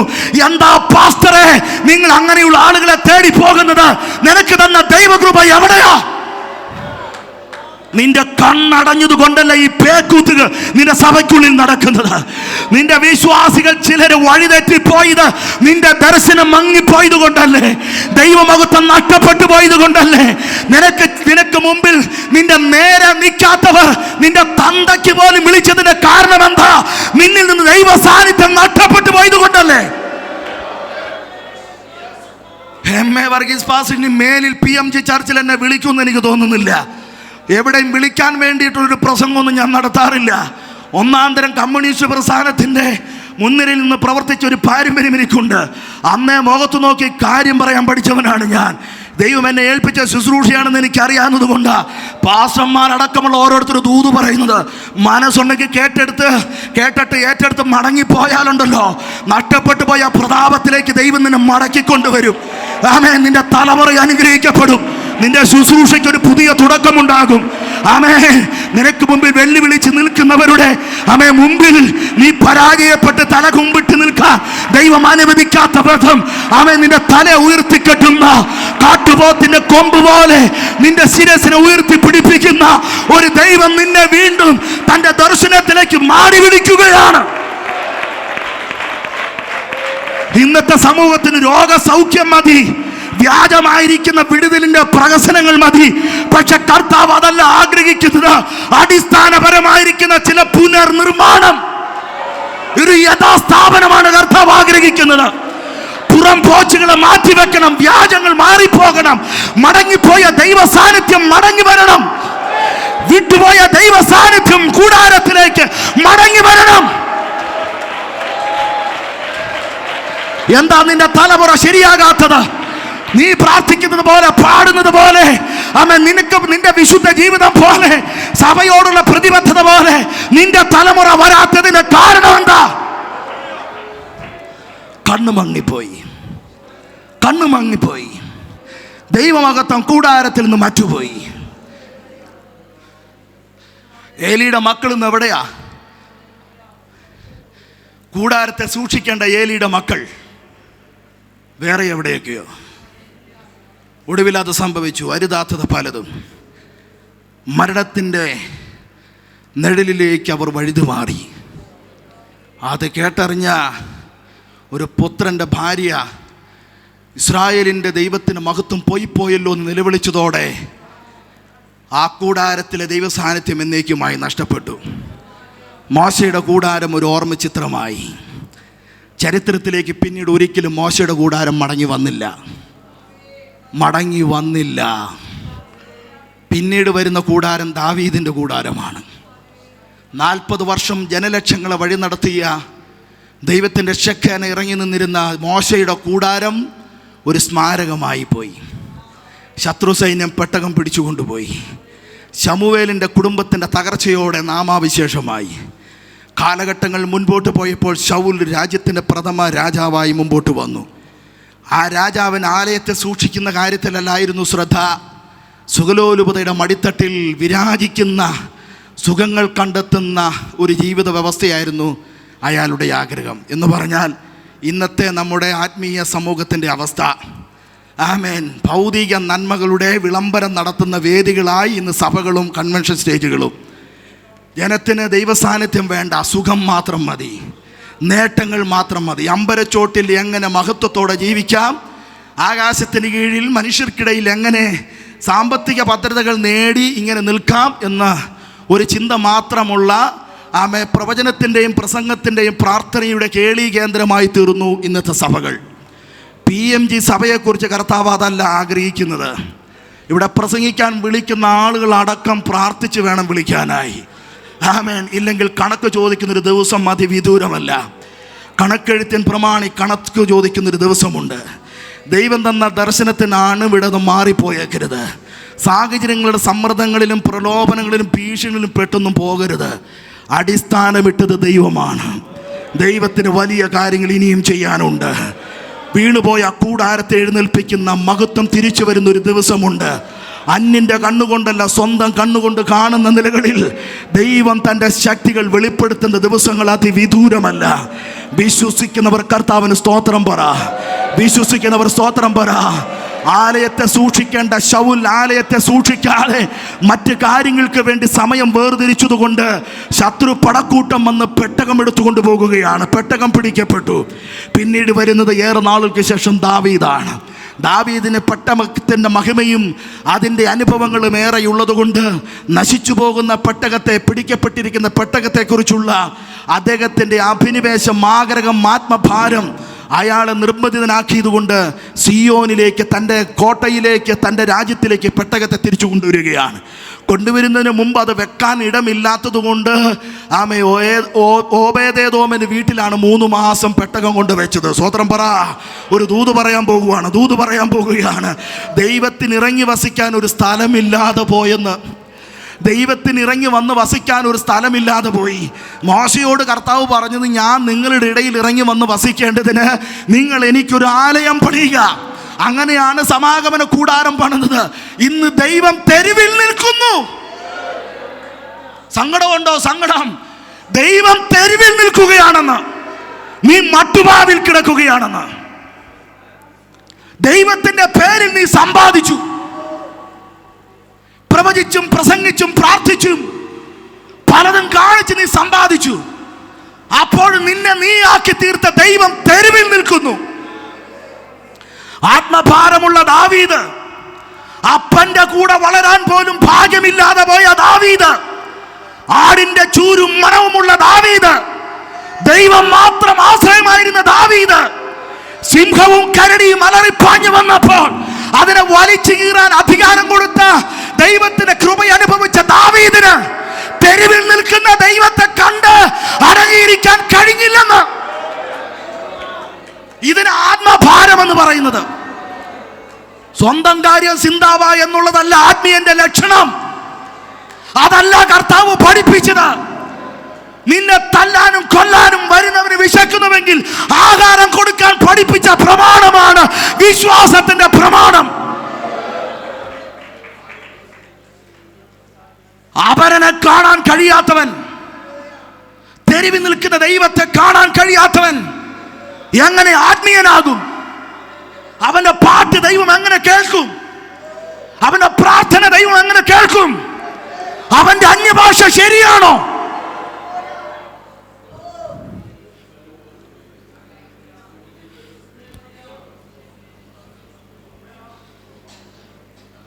ഇതിന്റെ റിസൾട്ട് എവിടെ വെളിപ്പെടുന്നേ? തലമുറകളിൽ. സൂക്ഷിച്ചാൽ നിനക്കൊരു നല്ല തലമുറയെ കിട്ടും. നീ കളിച്ചാൽ,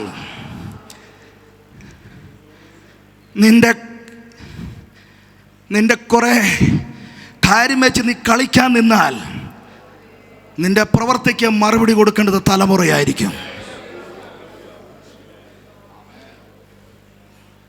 എല്ലാ വ്യാജഭാവവും നീക്കി ഇപ്പോൾ ജനിച്ച ശിശുവിനെ പോലെ വരണം. ഇത് സഭായോഗമല്ല, കൺവെൻഷനുമല്ല, ഉപവാസ പ്രാർത്ഥനയാണ്. ഒരു പൊടി പോലും ഇവിടെ മാലിന്യം ശേഷിക്കാൻ പാടില്ല. ശുദ്ധീകരണം കൂടാതെ ആർക്കും ദൈവത്തെ കാണാൻ കഴിയില്ല. നിങ്ങൾ ഇന്നും നാളെയും ശുദ്ധീകരിപ്പിൻ, ഞാൻ നാളെ നിങ്ങളുടെ ഇടയിൽ അത്ഭുതം ചെയ്യുമെന്ന് പറഞ്ഞ കർത്താവ് ഒരു ഉയർപ്പിലേക്ക് നടത്താൻ പോകുകയാണ്. ഒരു മാലിന്യവും ശേഷിക്കാത്ത വിധത്തിൽ നിന്റെ പാളയം ശുദ്ധീകരിക്കപ്പെടേണ്ടതിന് ദൈവം ശുദ്ധീകരണത്തിൻ്റെ ചില പ്രക്രിയകൾ ഇവിടെ നടത്തിക്കൊണ്ടിരിക്കുകയാണ്. ഇഷ്ടമില്ലാത്തവർക്ക് എഴുന്നേറ്റ് പോകാം. കൃപ വേണമെന്ന് ആഗ്രഹമുള്ളവർക്ക് സാക്ഷി ഏൽപ്പിച്ചാൽ നീ യോഗം ആമേൻ പറഞ്ഞ് തീരും മുമ്പ് ഒരു പുതിയ വ്യക്തിയായി മടങ്ങിപ്പോകാനുള്ളൊരു അഭിഷേകം ദൈവം നിനക്ക് മേൽ പകരാൻ പോകുകയാണ്. വീണുപോയ കൂടാരം എഴുന്നേൽക്കുന്ന അനുഭവത്തിലേക്ക്, നഷ്ടപ്പെട്ടു പോയതായിരിക്കുന്ന ദൈവ തേജസ്സിന്റെ അനുഭവത്തിലേക്ക് ദൈവം നിന്നെ മടക്കി കൊണ്ടുവരുമെന്ന് പറയുന്നത് സജോ തോണിക്കുഴിയല്ല, സ്വർഗത്തിലെ ദൈവം.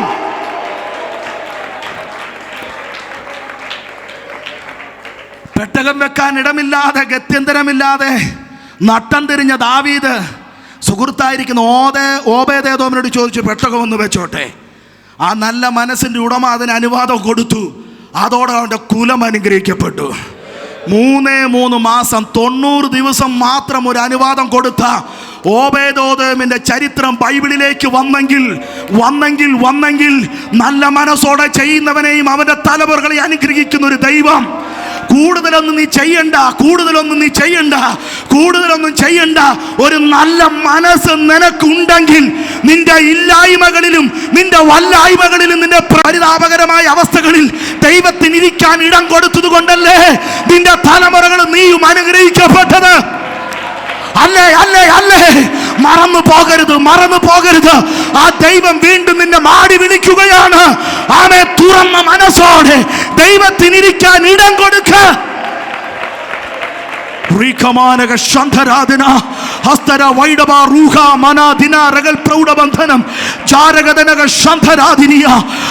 ദൈവ സന്നിധിയിലേക്ക് മടങ്ങി വാ. കുടുംബങ്ങൾ യഥാസ്ഥാപനപ്പെടട്ടെ. ഇറങ്ങിപ്പോയ പെട്ടകം വീട്ടിലേക്ക് മടങ്ങി വരട്ടെ. ആലയത്തിലേക്ക് മടങ്ങി വരട്ടെ. അനുഗ്രഹത്തിന്റെ പെട്ടകത്തിന്റെ സാന്നിധ്യം വെളിപ്പെടട്ടെ. ദൈവ മഹത്വത്താൽ വീട് ശോഭിക്കട്ടെ.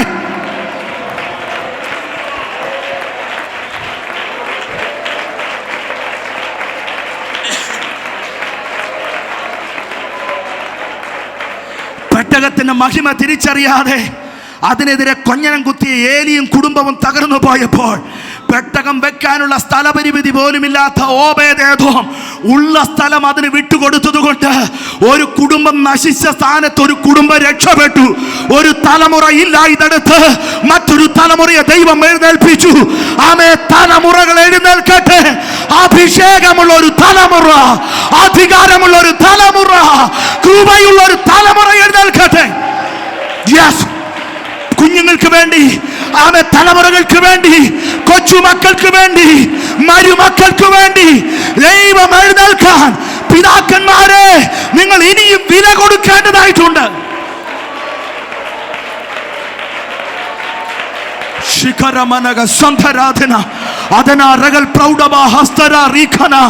നിന്റെ തലമുറകൾ അനുഗ്രഹിക്കപ്പെടുന്നത് MD-യും MGH-ഉം എടുത്തത് കൊണ്ടല്ല, ഡോക്ടറേറ്റും LLB-യും എടുത്തത് കൊണ്ടല്ല, നേഴ്സിംഗ് പഠിച്ചത് കൊണ്ടല്ല, എയർഫോഴ്സിലേക്ക് പോയത് കൊണ്ടല്ല, ഏവിയേഷൻ കോഴ്സ് എടുത്തത് കൊണ്ടല്ല. പെട്ടകം നിന്റെ വീട്ടിലുള്ളത് കൊണ്ട് നിന്റെ തലമുറ അനുഗ്രഹിക്കപ്പെടാൻ പോകുകയാണ്. ആരാധിച്ചോ. ഈ പ്രസംഗം ഇവിടെ പൂർത്തീകരിക്കണമെന്ന് എനിക്ക് ആഗ്രഹമില്ല. ആരാധന നടന്നാൽ മതി, ഒരു വിടുതൽ നടന്നാൽ മതി, ഒരു അഭിഷേകം, ഒരു നിറവിന്റെ അനുഭവം.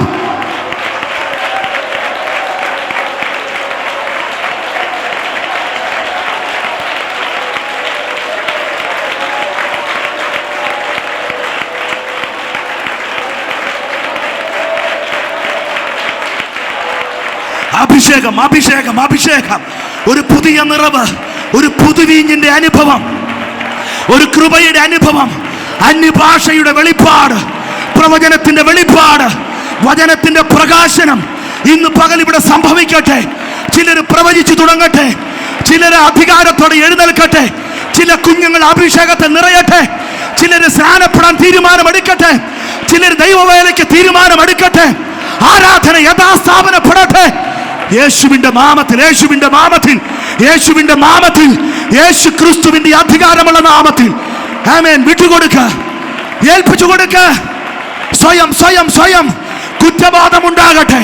എനിക്ക് പരാജയം സംഭവിച്ചു, എനിക്ക് വീഴ്ച സംഭവിച്ചു, ഇന്ന ഭാഗത്ത് എനിക്ക് ഒരുപാട് ക്രമീകരണം വരേണ്ടതുണ്ട് എന്ന് സ്വയം സമ്മതിച്ചു കൊടുക്കുന്ന നിമിഷം തന്നെ പരിശുദ്ധാത്മാവ് നിന്റെ മേൽ ഇറങ്ങി വരാൻ പോകുകയാണ്. നീ പ്രവചിക്കാൻ പോകുകയാണ്, നീ അന്യഭാഷ പറയുകയാണ്. സൗഖ്യം. നിന്റെ ശരീരത്തിന്റെ മരപ്പ് മാറട്ടെ, ബലഹീനത മാറട്ടെ, വേദന മാറട്ടെ, ഷോൾഡർ പെയിൻ മാറട്ടെ, കഴുത്തുവേദന സൗഖ്യമാകട്ടെ, നിന്റെ മുട്ടിന്റെ ചിരട്ടയുടെ തേയ്മാനം ഇന്ന് പകൽ സൗഖ്യമാകട്ടെ. യേശുവിന്റെ നാമത്തിൽ കേൾവി ശക്തിയിലേക്ക് മടങ്ങി വരട്ടെ. മൂടിപ്പോയ വചനത്തിന്റെ പ്രകാശനം ഉണ്ടാകട്ടെ. വചനത്തിന്റെ വെളിപ്പാടിന്റെ കലവറ തുറക്കട്ടെ. ആമേൻ.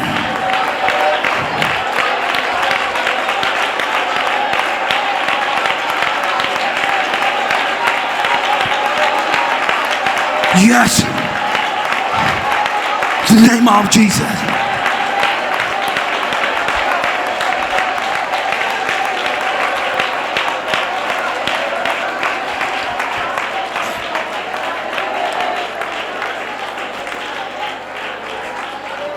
വീണുപോയ മഹത്വം പോയ മോശയുടെ കൂടാരത്തിന് പകരം ദാവീദിന്റെ കൂടാരം സിയോനിൽ ഉയർന്നു പൊങ്ങി. ദാവീദിന്റെ കാലഘട്ടമൊക്കെയും അവിടെ സുതാര്യമായ നിലകളിൽ ആത്മീയ ശുശ്രൂഷകൾ നടന്നു പോകുന്നു. പുരോഹിതന്മാരുടെ എണ്ണം വർദ്ധിച്ചു. ആലയത്തെ ശുശ്രൂഷിക്കാൻ എല്ലാവരും തിരക്ക് കൂട്ടി. ആരാധന യഥാസ്ഥാപനപ്പെട്ടു. വലിയ ദൈവമഹത്വം അവർ അനുഭവിച്ചു. ആത്മീയ ചൈതന്യങ്ങൾ കൊണ്ട് നിറയപ്പെട്ട ആ കാലപരിധികളുടെ ആ പ്രതിസന്ധികളെ, ആ തിരക്കുകളെ പരിഹരിക്കാൻ ആമേൻ ദാവീദ് രാജാവ് കൂറിൻ്റെ ക്രമപ്രകാരം ഒരു ശുശ്രൂഷ വൃന്ദത്തെ പോലെ ഒരുക്കേണ്ട ഗതികേടിലേക്ക് വന്നു. യോഹന്നാൻ സ്നാപകൻ്റെ അപ്പനായിരിക്കുന്ന സെക്രിയാവ് അടക്കം ഉള്ള ആളുകൾ ആ കൂറിൻ്റെ ക്രമപ്രകാരം വന്നവരാണ്. ആലയത്തിൻ്റെ മഹത്വം തിരിച്ചു വന്നപ്പോൾ എന്തെല്ലാം കാര്യങ്ങൾ അവിടെ നടപടിയിലേക്ക് വന്നത്. പക്ഷെ ദാവീദ് മരിച്ചു. തലമുറകളിലേക്ക് ഇത് കൈമാറ്റം ചെയ്യപ്പെട്ടപ്പോൾ കൂടാരം വീണ്ടും വീണു. ശത്രു സൈന്യം അത് കീഴടക്കി. അത് ചരിത്രത്തിൽ നാമാവിശേഷമായി. അങ്ങനെ കിടക്കുന്ന ദാവീദിൻ്റെ കൂടാരമെന്ന് പറയുന്ന ദൈവത്തിൻ്റെ ആലയത്തെ കണ്ടുകൊണ്ട് സമകാലികനായിരിക്കുന്ന ആമോസ് പ്രവചിക്കുന്നു, ഞാൻ ദാവീദിൻ്റെ വീണുപോയ കൂടാരത്തെ എഴുന്നേൽപ്പിക്കും. അതിൻ്റെ മഹത്വം പിന്നീട് അത് മടങ്ങി വരും. പക്ഷേ അതിൻ്റെ അകത്ത് മനസ്സിലാക്കേണ്ട ഒരു കാര്യം, മോശ നിമിത്തം ഇസ്രായേലിന് ഒരു കൂടാരത്തിൻ്റെ ആലയ വ്യവസ്ഥയ്ക്കുള്ളതായ നിയമവശങ്ങളും അതിൻ്റെ സ്കെച്ചും പ്ലാനും എല്ലാം ദൈവം കൊടുത്തു. മോശ തന്നെ ഏൽപ്പിച്ച കാര്യങ്ങളിലെല്ലാം വിശ്വസ്തനായിരുന്നു. അവൻ ദൈവഭവനത്തിൽ ദൈവത്തിൻ്റെ സന്നിധിയിൽ വിശ്വസ്തനും ദൈവത്തിൻ്റെ സ്നേഹിതനുമായി അവൻ ശുശ്രൂഷ തീർന്ന് ദൈവം അവൻ്റെ കാര്യങ്ങളെല്ലാം ചെയ്തു ഭംഗിയാക്കി. പിന്നീട് വന്ന ആളുകൾ വിട്ടുവീഴ്ചകൾ കാണിച്ച് അഴകുഴഞ്ചൻ സമീപനങ്ങൾ നടത്തി ആലയം പിടിക്കപ്പെട്ട നിലകളിലേക്ക് വന്നപ്പോൾ ദാവീദിനെ ദൈവം എഴുന്നേൽപ്പിച്ചു. ദാവീദൻ ദൈവത്തിൻ്റെ സ്നേഹിതനായി, പ്രിയ മനുഷ്യനായി, ദൈവത്തിൻ്റെ ഹൃദയപ്രകാരമുള്ള മനുഷ്യനായി സേവ ചെയ്ത് കാലയവനികൾക്കുള്ളിലേക്ക് മറയപ്പെട്ടു. ഞാനൊരു കാര്യം പറയാം, ആലയത്തിൻ്റെ അടിസ്ഥാന കേന്ദ്രം ഒരാളുമല്ല, അത് ദൈവം തന്നെയാണ്. ആലയത്തിൻ്റെ കാര്യങ്ങൾ നടപ്പാക്കാൻ കാലാകാലങ്ങളിലായി ദൈവം ഓരോരുത്തരെ എഴുന്നേൽപ്പിക്കുമെന്ന് മാത്രം. നിന്നെ ഏൽപ്പിച്ചത് നീ വിശ്വസ്തയോടെ ചെയ്തിരിക്കണം. അത് കമ്മറ്റിക്കാരനാണെങ്കിലും കൈക്കാരനാണെങ്കിലും അത് പ്രമാണിയാണെങ്കിലും ഷെവലിയാറാണെങ്കിലും ആരാണെങ്കിലും അത് നീ ചെയ്യും എന്ന ദൈവത്തിന് തോന്നിയത് കൊണ്ടാണ് ദൈവം ഏൽപ്പിച്ചത്. അത് ചെയ്യിക്കാതിരിക്കാൻ ആളുകൾ നിന്നെ സമ്മർദ്ദത്തിലാക്കും. അവരിൽ കൂടെ പിശാച് പ്രവർത്തിക്കും. അതല്ല നീ നോക്കേണ്ടത്. വിളിച്ച ദൈവത്തെ നീ നോക്കണം. ഏൽപ്പിച്ച ദൈവത്തെ നീ ബോധിപ്പിക്കണം. ആമേ, നിന്റെ ശുശ്രൂഷ പൂർത്തീകരിച്ച് നീ വീട്ടിലേക്ക് പൊക്കോണം. ആമേ, സാക്ഷ്യമുള്ളവനായി മടങ്ങിപ്പോക്കോളണം. ആലയത്തിൻ്റെ കാര്യം ദൈവം ബാക്കി ചെയ്തോളും. ഇനി അത് മോശയെ പോലൊരു മനുഷ്യനെ അല്ല ദൈവം ഏൽപ്പിക്കുന്നത്. ഇനി ദാവീദിനെ പോലൊരു മനുഷ്യനെ അല്ല ദൈവം ഏൽപ്പിക്കുന്നത്. വീണുപോയ കൂടാരത്തെ എഴുന്നേൽപ്പിക്കാൻ സാക്ഷാൽ മിശികയാണ് വരാൻ പോകുന്നത്. ആമേ, അത് ദൈവം കർത്താവായ യേശുവിനെ തന്നെ ഏൽപ്പിക്കുമെന്നൊരു പ്രവചനമാണ് ആമോസിൽ കൂടെ നമുക്ക് കേൾക്കാൻ കഴിയുന്നത്. ഇസ്രായേലിൻ്റെ ആത്മീയ പുനരുദ്ധാരണം സംഭവിക്കപ്പെടുന്ന നാഴികയിലേക്ക് വരുന്നുവെന്നുള്ളതിൻ്റെ രാഷ്ട്രീയ തെളിവുകളാണ് സമകാലിക രാഷ്ട്രീയ സംഭവങ്ങളിൽ നിന്ന് പാലസ്തീനിൽ നമുക്ക് കേൾക്കാൻ കഴിയുന്നത്. എന്ന് പറഞ്ഞാൽ 1000 ആണ്ട് വാഴാൻ മിശിക ആമേ സ്തോത്രം മടങ്ങി വരുന്നൊരു സമീപ ദിവസങ്ങളിലേക്ക് സഭ എത്തിക്കൊണ്ടിരിക്കുകയാണ്. ഇസ്രായേലിൻ്റെ പുനരുദ്ധീകരണം സംഭവിക്കപ്പെടുമെന്ന് ഈ പ്രവചനം ഇവിടെ പറയുമ്പോൾ അതിന് പിന്നിൽ മറ്റൊരു കാര്യമുണ്ട്. സഭ എടുക്കപ്പെടാൻ സമയമായെന്ന്. സഭ എടുക്കപ്പെടാൻ സമയമായെന്ന് അതിൻ്റെ അർത്ഥം കാലം ഇനി ഏറെയില്ല, സമയം ഇനി അധികമില്ല. അപ്പച്ച കയ്യിലിരിപ്പൊക്കെ വെച്ചിട്ട് കർത്താവിൻ്റെ വരവിനൊരുങ്ങിക്കോണം. നാക്കിൻ്റെ മൂർച്ചയൊക്കെ കുറച്ചിട്ട് ആമേ വലിയ പാരമ്പര്യത്തിന് പ്രശംസയൊക്കെ മാറ്റി വെച്ചിട്ട് ഒരു കൊച്ചു കുഞ്ഞിനെ പോലെ ദൈവസന്നിധിയെ കേൾപ്പിച്ചു കൊടുത്ത് അവനൊപ്പം കൂടാരത്തിൽ വസിക്കാം. ഇനി ഏതാ കൂടാരം വരാൻ പോകുന്നത്? ഇതാ മനുഷ്യരുടെ കൂടെ ദൈവത്തിന്റെ കൂടാരം. ഇതാ മനുഷ്യരുടെ കൂടെ ദൈവത്തിന്റെ കൂടാരം. കണ്ണുനീരില്ലാത്ത, കഷ്ടതയില്ലാത്ത, വിശപ്പില്ലാത്ത, ദാഹമില്ലാത്ത, വൈരാഗ്യം വർഗീയതയുമില്ലാത്ത, ആയുധങ്ങളും അക്രമങ്ങളും ഇല്ലാത്ത ദൈവത്തിന്റെ കൂടാരം. സമയമില്ലെന്നാ എൻ്റെ അർത്ഥം. ആയുസിനെ വെച്ച് കളിക്കാൻ നിൽക്കേണ്ടെന്നായി പറഞ്ഞതിൻ്റെ അർത്ഥം. എങ്ങനെ മരിക്കുമെന്ന് ബൈബിൾ പഠിപ്പിക്കുന്നില്ല. മരണം വിലപ്പെട്ടതാണെന്നേ പഠിപ്പിക്കുന്നുള്ളൂ, മരണമുണ്ടെന്നേ പഠിപ്പിക്കത്തുള്ളൂ. ഞാനൊരു കാര്യം പറയാം, ഉപവസിച്ച് പ്രാർത്ഥിക്കുന്ന വ്യക്തിയൊക്കെ ആയിരിക്കാം. ഈ പോണ വഴിക്ക് കഴിഞ്ഞു പോകില്ലെന്ന് ആര് കണ്ടു? ഇരിക്കുന്ന ഇരിപ്പിൽ ഞാനങ്ങ് മറിഞ്ഞു വീഴില്ലെന്ന് ആര് കണ്ടു? ആമേൻ. ഇവിടെ എൻ്റെ ശാരീരിക വാസം തീർന്നു പോയാലും ഒരു നിത്യ കൂടാരത്തിലേക്കാണ് ഞാൻ മാറ്റപ്പെടുന്നത്. വീണുപോയ കൂടാരത്തെ ഉയർത്തുന്ന കർത്താവ് നിത്യ കൂടാരത്തെ ഇന്ന് പകൽ നിന്നെ ഓർപ്പിച്ചുണർത്തുകയാണ്. കൂടാരമായ ഞങ്ങളുടെ ഭൗമ ഭവനം അഴിഞ്ഞു പോയാലും കൈപ്പണിയല്ലാത്ത ഒരു നിത്യ ഭവനം ഞങ്ങൾക്ക് വേണ്ടി അവൻ ഒരുക്കിയിട്ടുണ്ടെന്ന് പൗലോസ്ലീഹ പറഞ്ഞതുപോലെ ഇന്ന് പകൽ ഈ കൂടാരത്തിൽ പാർക്കുന്നിടത്തോളം കാലം ഞെരുക്കമുള്ളവരായി, ഭാരമുള്ളവരായി ജീവിക്കുന്നെങ്കിലും ഭാരപ്പെടേണ്ടതില്ല. ദൈവമക്കളെ, നമുക്കൊരു നിത്യ കൂടാരം ദൈവം ഒരുക്കുന്നുണ്ട്. അപ്പോൾ ദാവീദിന്റെ വീണുപോയ കൂടാരത്തെ ദൈവം എഴുന്നേൽപ്പിക്കുകയാണ്. ആമേൻ. ആ കൂടാരത്തിലേക്ക് ഇറങ്ങി വരുന്ന ദൈവത്തിന് മഹത്വം. ആമേൻ. തകർച്ചകളെ പണിയുന്നൊരു ദൈവം, അതാണ് നമ്മുടെ പ്രഭാഷണത്തിൻ്റെ വിഷയം. തകർച്ചകളെ പണിയുന്നൊരു ദൈവം. ആമേൻ. ഇല്ലായ്മകളെ പരിഹരിക്കുന്ന, പാഴിനെ, ശൂന്യമായിരിക്കുന്ന അനുഭവത്തെ പരിഹരിക്കുന്നൊരു ദൈവം. വീണുപോയ കൂടാരത്തെ എഴുന്നേൽപ്പിക്കുന്ന ദൈവം. ഞാൻ പെരുമ്പാവൂർ പട്ടണത്തിലാണ് താമസിക്കുന്നത്. അവിടെ ഇൻഡസ്ട്രിയൽ ഏരിയ ആയതുകൊണ്ട് ധാരാളം കമ്പനികളുള്ളതുകൊണ്ട് ധാരാളം തൊഴിലാളികളുണ്ട്. 3 ലക്ഷത്തിലധികം വരുന്ന അന്യ സംസ്ഥാന തൊഴിലാളികൾ എൻ്റെ പട്ടണത്തിലുണ്ട്. ജനനിബിഡമായിരിക്കുന്നൊരു അന്തരീക്ഷമാണ് ആ പട്ടണത്തിൽ. അവിടെ ഏത് വീടിൻ്റെ പരിസരങ്ങളിൽ ചെന്നാലും ഒരുപാട് മാലിന്യങ്ങൾ ഇങ്ങനെ കിടക്കുന്നത് കാണാം. പ്രത്യേകിച്ച് ഈ അന്യ സംസ്ഥാന തൊഴിലാളികൾ പാർക്കുന്നിടത്ത് ധാരാളം മാലിന്യങ്ങളുണ്ട്. അപ്പോൾ ആ മാലിന്യങ്ങളെല്ലാം നമ്മുടെ സമൂഹത്തെ വല്ലാതെ സാംക്രമിക രോഗങ്ങളിലേക്കൊക്കെ നയിക്കുന്നു. ഒരു വലിയ പ്രതിസന്ധിയാണ് ആ പട്ടണം ഇപ്പോൾ നേരിട്ടുകൊണ്ടിരിക്കുന്നത്. ആമേൻ. പാഴായ വസ്തുക്കൾ ഇങ്ങനെ ചിതറി അവിടെ ഇവിടെ കിടക്കുന്നുണ്ട്. ഉപയോഗശൂന്യമായിരിക്കുന്ന കാര്യമാണല്ലോ പാഴ്വസ്തുക്കളായിട്ട് നമ്മൾ വലിച്ചെറിയുന്നത്. ആമേൻ. മനുഷ്യൻ അങ്ങനെയാണ്, യൂസ് ആൻഡ് ത്രോ. ഉപയോഗിക്കുക, വലിച്ചെറിയുക, കാര്യം നടത്തുക, പിന്നെ അതിനെ ഉപേക്ഷിക്കുക.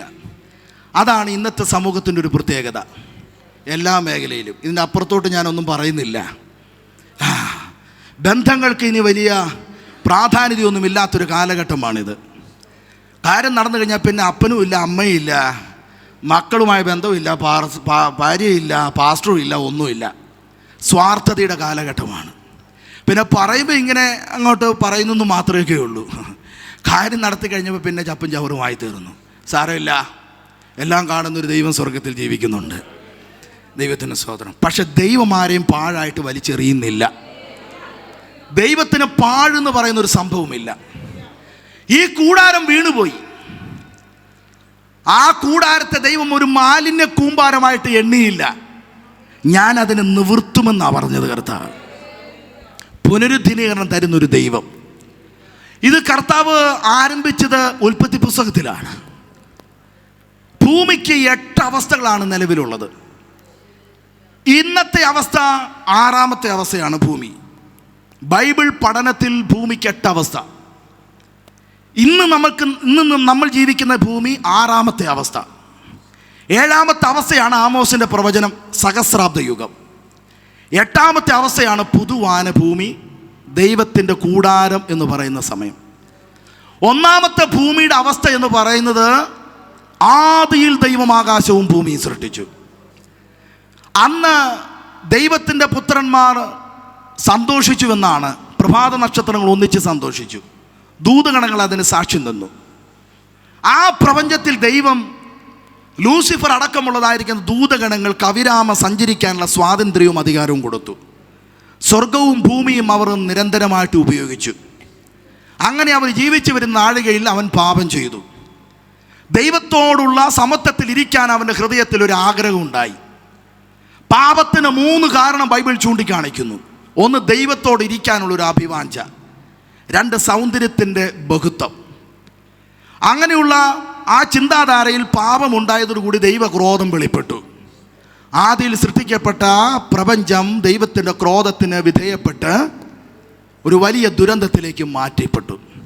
സൂര്യനിരുണ്ടു, ചന്ദ്രനിരുണ്ടു, നക്ഷത്രങ്ങൾ ശോഭ നഷ്ടപ്പെട്ടു, ഈ ഭൂമി വെള്ളത്തിനടിയിലേക്ക് മാറ്റപ്പെട്ടു, ദിനോസറുകളും മാമൂലുകളും അടക്കമുള്ളതായിരിക്കുന്ന മൃഗജാലങ്ങൾ നശിപ്പിക്കപ്പെട്ടു, വലിയ ഒരു പ്രളയമുണ്ടായി, ഈ ഭൂമി മുഴുവൻ ഉഴുതുമറിക്കപ്പെട്ടു, പർവ്വതങ്ങളും താഴ്വരകളും സൃഷ്ടിക്കപ്പെട്ടു, കുറ്റാക്കൂരിട്ടായി ഈ പ്രപഞ്ചം മാറി. ദീർഘമായിരിക്കുന്ന യുഗങ്ങൾ ഈ ഭൂമി അങ്ങനെ പാഴും ശൂന്യവുമായി പോയി. ദൈവം കൃത്യമായ പദ്ധതി തയ്യാറാക്കി സൃഷ്ടിച്ചതായിരിക്കുന്ന പ്രപഞ്ചം ഒരു പാഴായി തീർന്നപ്പോൾ മനുഷ്യനെ പോലെ ദൈവം ഈ പ്രപഞ്ചത്തിനെ പാഴ് വസ്തുവായി വലിച്ചെറിഞ്ഞില്ല. അതിനപ്പുറം ദൈവത്തിൻ്റെ ആത്മാവ് പ്രപഞ്ചത്തിന്മേൽ പരിവർത്തിച്ചു കൊണ്ടേയിരുന്നു. ദൈവത്തിൻ്റെ സ്തോത്രം. പാഴായി വലിച്ചെറിയാൻ താല്പര്യപ്പെടാത്തതിൻ്റെ കാരണം ഭൂമി ദൈവം സൃഷ്ടിച്ചതിന് പിന്നിൽ ഒരു ദൈവത്തിൻ്റെ പദ്ധതിയുണ്ട്. മനുഷ്യനുണ്ടാകണം, മനുഷ്യനെ രക്ഷിപ്പാൻ തൻ്റെ പുത്രനായ യേശു മിശിഹ ഭൂമിയിലേക്ക് വരണം. ഈ ഭൂമി ആ പൂർവ്വകാലങ്ങളിലെ പോലെ പാപമില്ലാത്ത അവസ്ഥയിൽ നിലനിൽക്കണം. ദൈവത്തിൻ്റെ പദ്ധതിക്കായി പ്രപഞ്ചം മുഴുവൻ ആക്കി തീർക്കണം. ഇത് ദൈവത്തിൻ്റെ കാര്യപരിപാടികളിലെ കാര്യമായതുകൊണ്ട് ഒരു ചെറിയ വീഴ്ച സംഭവിച്ചപ്പോൾ ആ വീഴ്ചയെ പ്രതി ദൈവം പ്രപഞ്ചത്തെ പാഴായി വലിച്ചെറിഞ്ഞില്ല. നീ ജീവിച്ചിരിക്കുന്നത് നിന്റെ മഹിമയല്ലെന്ന കാരണം, നിന്റെ പ്രാർത്ഥനയുടെ നീളവും നിന്റെ പ്രസംഗത്തിന്റെ ആഴവും ദശാംശത്തിന്റെ കെട്ടുകണക്കിനുള്ള ഖനങ്ങളും ഒന്നുമല്ല. ഈ ദിവസം വരെ ഭൂമിയിൽ ജീവിച്ചിരിക്കാൻ കാരണം ദൈവത്തിന് ക്ഷമിക്കാൻ കഴിയാത്ത ഹൃദയത്തെ കുത്തിനോവിക്കുന്ന ഒരുപാട് പാപങ്ങൾ നീ ചെയ്തു കൂട്ടിയിട്ടും നീ ജീവനോട് ഇരിക്കുന്നത് നിന്നെ കുറിച്ച് ദൈവത്തിനൊരു പദ്ധതിയുള്ളത് കൊണ്ടാണ്. നിന്റെ തലമുറയെ കുറിച്ച് ദൈവം ലോക സ്ഥാപനത്തിന് മുമ്പ് ചില തീരുമാനങ്ങൾ തീരുമാനിച്ചു വെച്ചത് കൊണ്ടാണ്. വ്യാജം പറയാൻ ദൈവം മനുഷ്യരല്ലാത്തത് കൊണ്ടാണ്. നിന്റെ കൂട്ടത്തിലുള്ള പ്രളയത്തിലും കോവിഡിലും തകർന്നു പോയപ്പോൾ മരണത്തിന്റെ ഇരുട്ട് പിടിച്ച ആഴങ്ങളിലേക്ക് നീ പോകാത്തതിന്റെ കാരണം നിന്നെ വിളിച്ചിറക്കിയപ്പോൾ ദൈവം പറഞ്ഞ ചില വാഗ്ദത്തങ്ങളുടെ അടിസ്ഥാനം മാത്രമാണ്. ഞെളിയരുത്, ഭാവിക്കേണ്ടതിന് വിധ ഭാവിച്ചുയരരുത്. താഴ്മയോടെ ദൈവസന്നിധിയിൽ മടങ്ങി വരാൻ കഴിഞ്ഞാൽ നിന്റെ പാഴിനെ മാറ്റുന്ന ഒരു ദൈവമുണ്ട്, ശൂന്യതകളെ മാറ്റുന്ന ഒരു ദൈവമുണ്ട്, പ്രകാശിപ്പിക്കുന്ന ദൈവമുണ്ട്, യഥാസ്ഥാപനപ്പെടുത്തുന്ന ഒരു ദൈവമുണ്ട്, പദ്ധതിയിലേക്ക് മടക്കി വരുത്തുന്ന ഒരു ദൈവമുണ്ട്.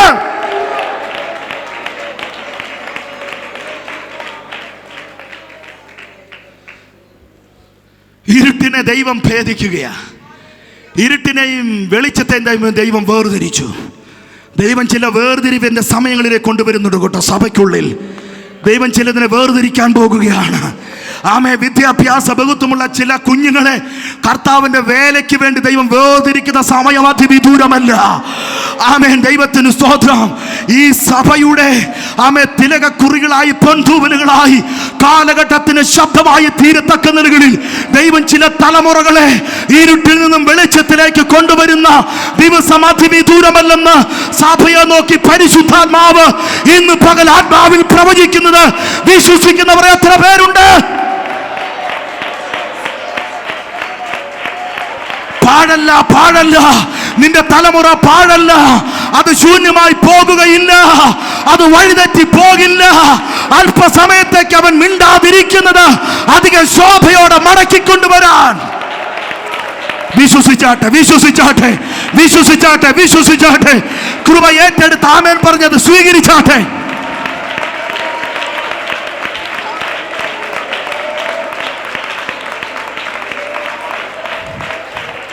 എൻ്റെ അപ്പനും അമ്മയ്ക്കും ഞാൻ ഏക മകനാ. ഞാൻ മുമ്പ് പറഞ്ഞു ഞങ്ങൾ ആരായിരുന്നു.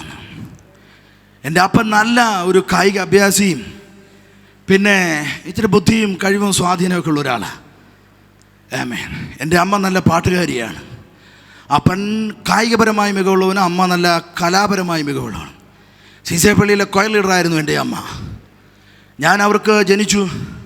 എന്നെ അവർ ഒരുപാട് നല്ല രീതിയിൽ വളർത്തി. അത് വഷളത്വത്തിലേക്ക് മാറി. അധികം ഓമനിച്ചത് അപ്പൻ്റെ കലയും അമ്മയുടെ കായികവും ഉള്ള കഴിവ് ദൈവം എനിക്ക് തന്നതുകൊണ്ട് സ്കൂൾ പഠന കാലഘട്ടത്തിലൊക്കെ 1-ാം സ്ഥാനത്ത്. ഞാനൊരു പോലീസ് ഓഫീസറായി തീരുമെന്നൊരു പ്രതീക്ഷ എൻ്റെ അധ്യാപകർ എനിക്ക് തന്നു. ആമേൻ. എൻ്റെ അപ്പനും അമ്മയ്ക്കും അങ്ങനെ ഒരു ആഗ്രഹം ഉണ്ടായിരുന്നു. കുറഞ്ഞതൊരു DYSP പോസ്റ്റിലേക്കെങ്കിലും വരണമെന്നായിരുന്നു അവരുടെ ആഗ്രഹം. കലാകായിക മേഖലയിൽ പ്രത്യേകിച്ച് കായിക മേഖലയിൽ ഞാൻ മികവ് പുലർത്തി. എനിക്ക് ആ സാധ്യതയിലേക്കൊക്കെ വന്നു. പക്ഷേ വിദ്യാർത്ഥി രാഷ്ട്രീയ പ്രസ്ഥാനത്തിലേക്ക് ഞാൻ ഉൾപ്പെട്ടു. എൻ്റെ സ്വഭാവം മാറി. പിന്നീട് കലാപരമായിരിക്കുന്ന ജീവിതവുമായി മുമ്പോട്ട് പോയി. എൻ്റെ കൂടെ രാഷ്ട്രീയത്തിൽ പ്രവർത്തിച്ച അന്നത്തെ ആളുകൾ ഇന്ന് പ്രമുഖമായിരിക്കുന്ന മുൻനിരയിലുണ്ട്. പേരൊന്നും പറയുന്നില്ല. സിനിമാ ഫീൽഡിലുണ്ട്. എല്ലാ മേഖലയിലുമുണ്ട്. എൻ്റെ ജീവിതം വഴിമാറി. ഞാൻ ശൂന്യവും പാഴുമായ ജീവിതത്തിനുടമയായി. എൻ്റെ അമ്മ ഒരിക്കലും എന്നോട് പറഞ്ഞു, നീ എൻ്റെ വയറ്റിൽ പിറക്കരുതായിരുന്നു. ഓമനിച്ച് വളർത്തിയ എന്നെ എൻ്റെ അമ്മ സങ്കടത്തോടെ പറഞ്ഞു, നീ പിറക്കാൻ പാടില്ലായിരുന്നു. ഇന്ന് ഞാൻ ആ ദിവസം ഓർക്കുകയാണ്. എൻ്റെ അമ്മ മരിച്ചില്ല. പെരുമ്പാവൂർ പട്ടണത്തിൽ ഞാനിത് പ്രസംഗിച്ച് തീരുന്ന സമയം വരെ അമ്മ പ്രാർത്ഥനയിലുണ്ടാകും. ആമേൻ. പാഴായി ശൂന്യമായി എന്നെ എഴുതി തള്ളിയ ദൈവം പ്രകാശമാക്കി. എന്താ അതിന് കാരണമെന്നറിയാമോ? സങ്കടത്തിൽ അമ്മ അങ്ങനെ പറഞ്ഞതാണെങ്കിലും അമ്മയ്ക്ക് എന്നെക്കുറിച്ചൊരു പ്രാർത്ഥനയുണ്ടായിരുന്നു.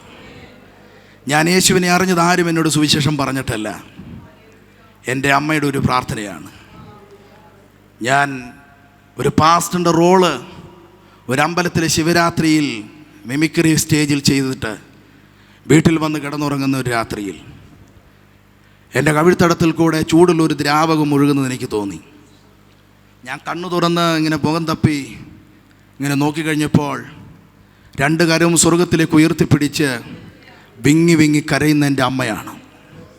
അരണ്ട വെളിച്ചത്തിൽ ഞാൻ മനസ്സിലാക്കി അമ്മയുടെ കണ്ണുനീർത്തുള്ളിയാണ് എൻ്റെ കവിൾത്തടങ്ങളിൽ വന്ന് പതിച്ചത്. അന്ന് അമ്മ എന്നോട് പറഞ്ഞു, നീ എൻ്റെ വയറ്റിൽ പിറക്കരുതെന്ന് പറഞ്ഞുവെങ്കിലും ഞാൻ അമ്മയ്ക്ക് ജനിച്ച ആദ്യ പുത്രനല്ലേ. വേദനയിൽ അങ്ങനെ പറഞ്ഞാലും ഈ പാഴ്ജന്മത്തെ പണിതെടുക്കണമെന്നായിരുന്നു കർത്താവിൻ്റെ സന്നിധിയിൽ അമ്മയുടെ പ്രാർത്ഥന.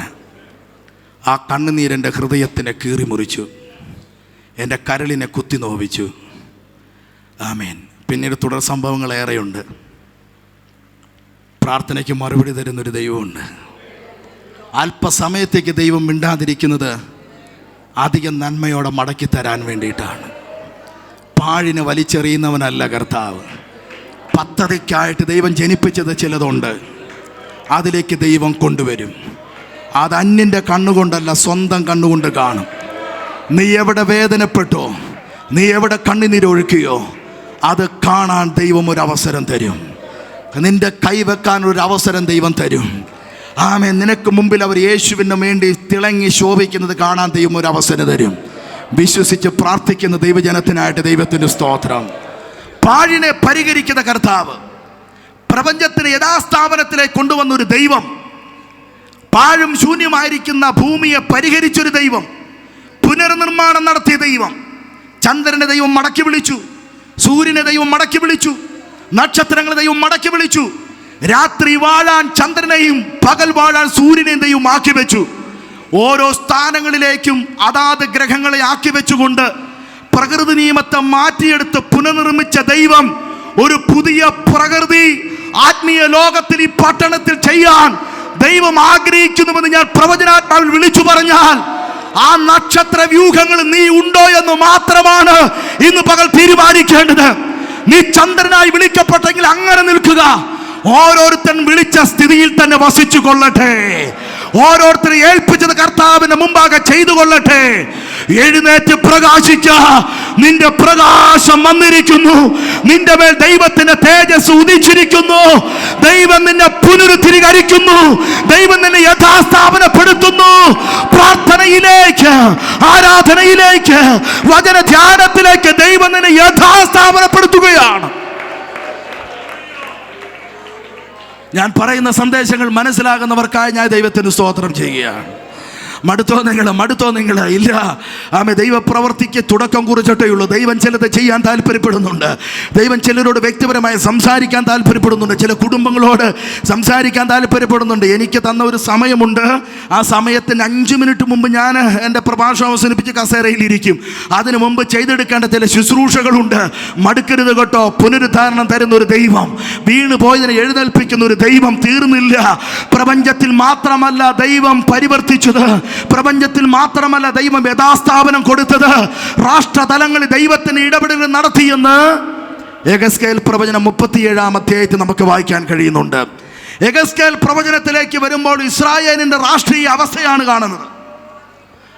പ്രവാസത്തിലായിരിക്കുന്ന ജനത്തെ കണ്ടുകൊണ്ട് യഹോവയായിരിക്കുന്ന ദൈവം യെഹെസ്കേലിനോട് ചോദിക്കുന്നൊരു ചോദ്യം, പ്രവാചക, ഈ അസ്ഥികൾ ജീവിക്കുമോ? പ്രവാചകൻ പറയാണ്, എനിക്കറിയില്ല കർത്താവേ. അത് നല്ലതാണ്. അറിവില്ലാത്ത കാര്യങ്ങളിൽ ഇടപെടാൻ പാടില്ല. ഏൽപ്പിക്കാത്ത കാര്യം ചെയ്യാൻ പാടില്ല. പണ്ടൊരു പുള്ളി ഉണ്ടായിരുന്നു, യഹൂദ രാജാവായ ഉസിയാവ്. 16-ാമത്തെ വയസ്സിൽ രാജത്വത്തിലേക്ക് വന്ന, അധികാരത്തിന്റെ കനകൽ ചെങ്കോൽ ഏറ്റെടുത്തതായിരിക്കുന്ന ഒരു അനുഗ്രഹീതനായ ചെറുപ്പക്കാരൻ. അയാളുടെ 52 വർഷത്തെ ഭരണങ്ങൾ രാജ്യത്തിന് മികച്ച നേട്ടങ്ങൾ കൈവരിച്ചു. അയാളുടെ സാമർഥ്യമല്ല, അയാൾക്ക് സൺഡേ സ്കൂൾ പഠിപ്പിച്ചൊരു അധ്യാപകൻ ഉണ്ടായിരുന്നു, സെക്കരിയാവ് പുരോഹിതൻ. വചനം പറയുന്ന സെക്കരിയാവിന്റെ കാലഘട്ടത്തൊക്കെ യോശിയാവ് പ്രബലപ്പെട്ടിരുന്നെന്നാ വായിക്കുന്നത്. അവനെ നയിക്കാനും അവന് വേണ്ടി പ്രാർത്ഥിക്കാനും ഉപദേശിക്കാനും ദൈവദാസനായിരുന്ന സെക്കരിയാവ് ഉണ്ടായിരുന്ന സമയമൊക്കെ ഉസിയാവിന്റെ ഭരണം നല്ലതായിരുന്നു. അവന്റെ ഭരണത്തിന്റെ മികവുകളെല്ലാം നന്നായിട്ട് വന്നു കഴിഞ്ഞപ്പോൾ പുള്ളിക്കൊരു തോന്നൽ, ആലയത്തിൽ ഇന്നത്തെ ആരാധന നടത്തിയേക്കാമെന്ന്. യഹൂദ ഗോത്രത്തിന് മാത്രം രാജസ്ഥാനം നീക്കി വെച്ചിട്ടുള്ള സ്ഥാനത്ത് നിന്ന് പൗരോഹിത്യ ശുശ്രൂഷ ചെയ്യേണ്ട ലേവി ഗോത്രത്തിന്റെ ശുശ്രൂഷ സ്ഥാനമേക്കാൻ ഇവനോട് ആരാ പറഞ്ഞത്? ഓരോരുത്തൻ വിളിച്ച വിളിയിൽ തന്നെ വസിക്കണമെന്ന് പൗലോസ് ആണയിട്ട് പറയുന്ന പുതിയ നിയമത്തിന് ഉപദേശം കൊടയാ. കഴിവല്ല കാര്യം, കൃപയും വിളിയുമാണ് കാര്യം. കഴിവുള്ളവനെല്ലാം കയറി അഴിഞ്ഞാട്ടം നടത്താനുള്ളതല്ല ആത്മീയ വേദികൾ എന്ന് പറയുന്നത്. അതിന് നിയോഗവും വിളിയും കൃപയും ഉള്ളവർ മാത്രമേ ആ ശുശ്രൂഷ ചെയ്യാൻ പാടുള്ളൂ.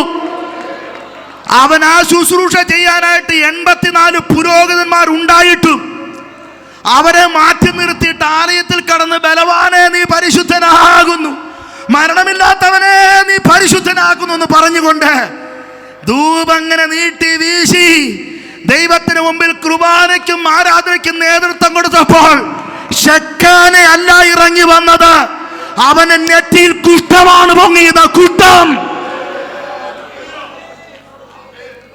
എന്താ ചില വ്യക്തികൾ ബന്ധിക്കപ്പെടാൻ കാരണം?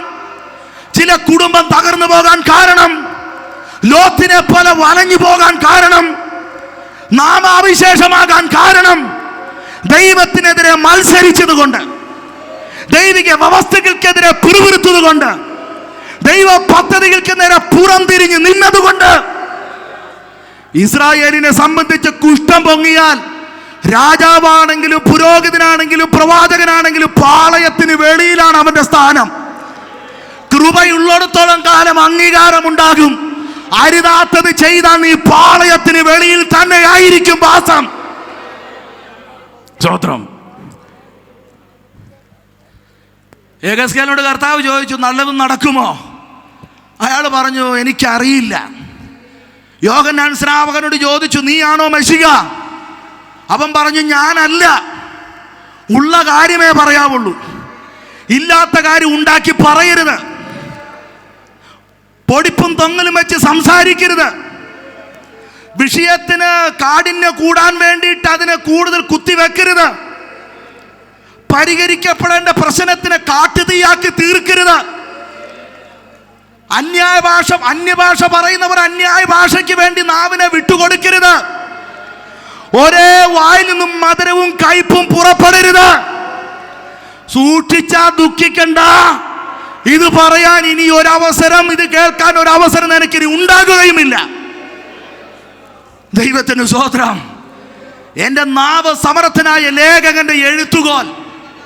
അത് വ്യാജം പറയാനല്ല, അത് പരദൂഷണം പറയാനല്ല, കൂട്ടി തല്ലിക്കാനല്ല, പ്രശ്നങ്ങളുടെ വിഷയങ്ങളുടെ ആധിക്യം വർദ്ധിപ്പിക്കാനല്ല, ക്ഷീണിച്ചിരിക്കുന്നവരുടെ മനസ്സിന് ബലം പകരേണ്ടതിന് അവൻ എൻ്റെ നാവിനെ ശിഷ്യന്മാരുടെ നാവാക്കി തീർത്തുവെന്ന് പ്രവാചകൻ പറയുന്നത് പോലെ ദൈവത്തിന്റെ കൃപയുടെ അവദാനങ്ങളെ പ്രസ്താവിക്കേണ്ടതിന്.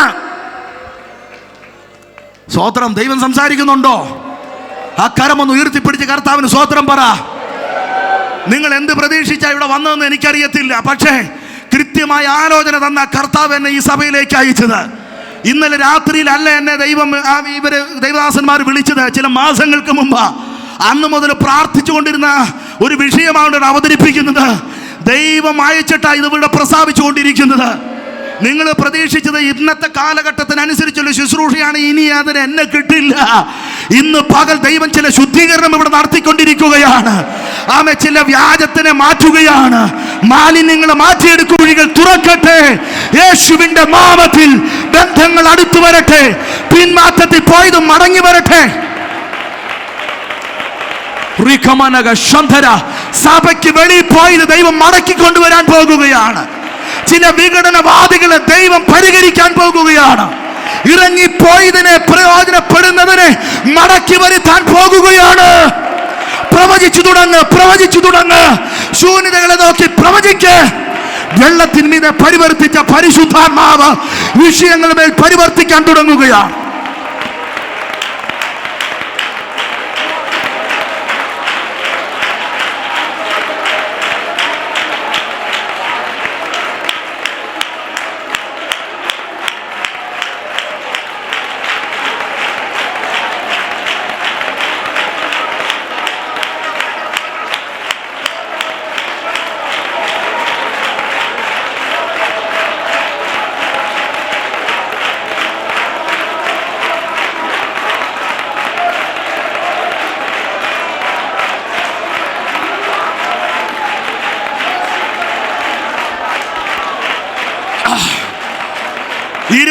ദിവസവും നടക്കുന്നത് പ്രവചനമാണ്.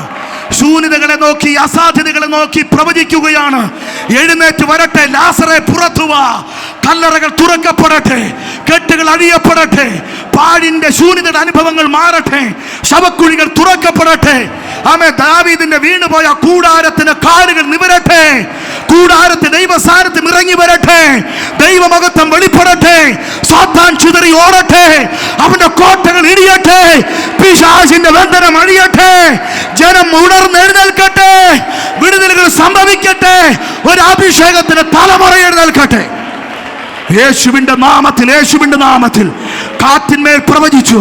കാറ്റതിന്മേൽ വന്നടിച്ചു എന്ന് വായിക്കുന്നത് പോലെ ആ മർക്കോസിന്റെ മാളിൽ ഇറങ്ങി വന്ന പരിശുദ്ധാത്മാവിന്റെ കാറ്റ് ഇന്ന് പകൽ ചില വ്യക്തികളുമേൽ ദൈവം പകരാൻ പോകുകയാണ്. ദൈവം ചില എഴുന്നേൽപ്പിക്കാൻ പോകുകയാണ്. ദൈവം ചിലത് ചെയ്യാൻ പോകുകയാണ്. വിശ്വസിക്കുന്നവർ ആരാധിച്ചാട്ടെ.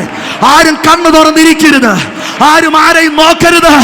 ദൈവത്തിന്റെ പരിശുദ്ധാത്മാവിന്റെ പ്രാവ് ഇവിടെ പറന്നിറങ്ങുന്നുണ്ട്. അവന്റെ തീക്കാറ്റ് ഇവിടെ വ്യാപരിക്കുന്നുണ്ട്. ഇവിടെ ഇന്ന് പ്രാർത്ഥനയോടെ വന്നിട്ടുള്ള, ഉപവാസത്തോടെ വന്നിട്ടുള്ള ശുശ്രൂഷന്മാരുടെ ശ്രദ്ധയ്ക്ക് പരിശുദ്ധാത്മാവ് ഓർപ്പിക്കുന്ന സന്ദേശം: നിങ്ങൾ പ്രതിദാനം ചെയ്യുന്ന നിങ്ങളുടെ ആലയത്തിൻ്റെ അകത്തളങ്ങളെ ദൈവം ഉയർത്തിപ്പണിയുന്ന ദിവസങ്ങൾ അതിവിദൂരമല്ല. ഇറങ്ങിപ്പോയ ദൈവമഹത്വത്തെ മടക്കിക്കൊണ്ടുവന്ന് പുരാതന കാലഘട്ടത്തിന് കഴിഞ്ഞ അപ്പുറമായുള്ള പുതുവീഞ്ഞിൻ്റെ അനുഭവത്തിലേക്ക് നിങ്ങളുടെ കാലപരിധികളിൽ ആലയത്തിനകത്തളങ്ങളെ മാറ്റിയെടുത്ത് ഒരു മാറ്റത്തിൻ്റെ പ്രധാനപ്പെട്ട വ്യക്തിയായി നിന്നെ മാനിച്ചതിന് ശേഷമേ ദൈവം നിന്നെ അടുത്ത സ്ഥലത്തേക്ക് വിടുകയുള്ളൂ.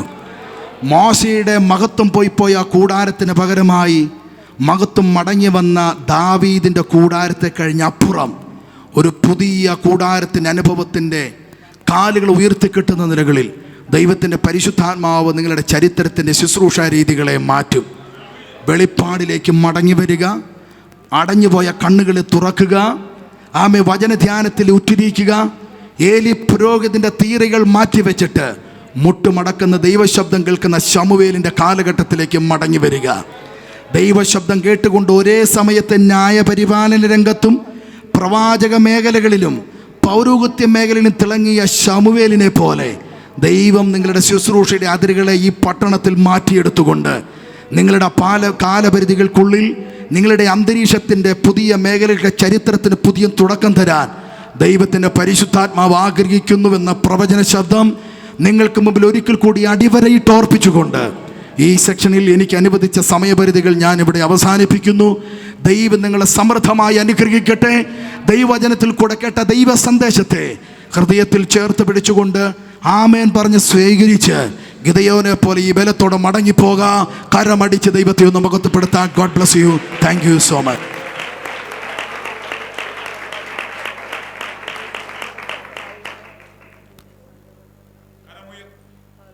കരമുയർത്തി ഹല്ലേലൂയ പറഞ്ഞാട്ടെ. ശക്തിയോടെ ഒരിക്കൽ കൂടെ ദൈവത്തിൻ്റെ പരിശുദ്ധാത്മാവ് നമ്മോട് വ്യക്തമായി ശക്തമായി സംസാരിക്കുവാനിടയായി. നാം യഥാസ്ഥാനപ്പെട്ട് കഴിഞ്ഞാൽ വീണുപോയ ദാവീദിൻ്റെ കൂടാരത്തെ വീണ്ടും പണിയുന്നൊരു കർത്താവ്, അക്ഷരികമായൊരു കൂടാരം, അതിൻ്റെ യഥാർത്ഥ പണി ഇന്ന് നടന്നുകൊണ്ടിരിക്കുകയാണ്. അത് വാഴ്ത്തപ്പെട്ട നമ്മുടെ മശിഹ തമ്പുരാൻ നമുക്ക് വേണ്ടി കൂടാരം ഒരുക്കിക്കൊണ്ടിരിക്കുകയാണ്. അപ്പോൾ തന്നെ വീണുപോയ എവിടൊക്കെയോ ചില ശൂന്യതകളെ നിറയ്ക്കുന്ന ഒരു കർത്താവാണ് നമ്മുടെ കർത്താവ്. എത്ര പേർക്ക് വിശ്വാസമുണ്ട്? ഹല്ലേലൂയ. നമ്മെ പണിയുന്ന ഒരു കർത്താവാണ്. ഒറ്റ കാര്യം ദൈവത്തിൻ്റെ ആത്മാവ് വ്യക്തമായി നമ്മോട് ഇടപെട്ടു, നാം ഒന്ന് യഥാസ്ഥാനപ്പെടുവാൻ. ഹല്ലേലൂയ. എവിടൊക്കെയോ ഇടിഞ്ഞു കിടക്കുന്ന യാഗപീഠങ്ങളെ ഒന്ന് പണിയുവാൻ പരിശുദ്ധാത്മാവ് നമ്മോട് വ്യക്തമായി ഇടപെടുവാനിടയായി തീർന്നു. ഹല്ലേലൂയ. ഇതാ മനുഷ്യരോടുകൂടെ ദൈവത്തിൻ്റെ കൂടാരം, രോഗമില്ലാത്ത കൂടാരം, കണ്ണുനീരില്ലാത്തൊരു കൂടാരം. ഹല്ലേലൂയ. അതാണ് നമ്മുടെ വാഴ്ത്തപ്പെട്ട കർത്താവ് പറഞ്ഞു, നിങ്ങളുടെ ഹൃദയം കലങ്ങിപ്പോകരുത്, ദൈവത്തിൽ വിശ്വസിപ്പീൻ. എൻ്റെ ഭവനത്തിൽ അനേക വാസസ്ഥലങ്ങളുണ്ട്, ഇല്ലെങ്കിൽ ഞാൻ നിങ്ങളോട് പറയുമായിരുന്നു. ഞാൻ വീണ്ടും വരും, ആ കൂടാരത്തിൽ നമ്മെ ചേർക്കുവാറായി. ഹല്ലേലൂയ. അതാണ് ഇന്ന് ലോകത്ത് കണ്ടുകൊണ്ടിരിക്കുന്നത്. അതുകൊണ്ട് നമ്മൾ യഥാസ്ഥാനപ്പെട്ടേ മതിയാകും. ഹല്ലേലൂയ. ദൈവത്തിൻ്റെ ആത്മാവ് ശക്തമായി വ്യക്തമായി നമ്മോട് ഇടപെട്ടല്ലോ.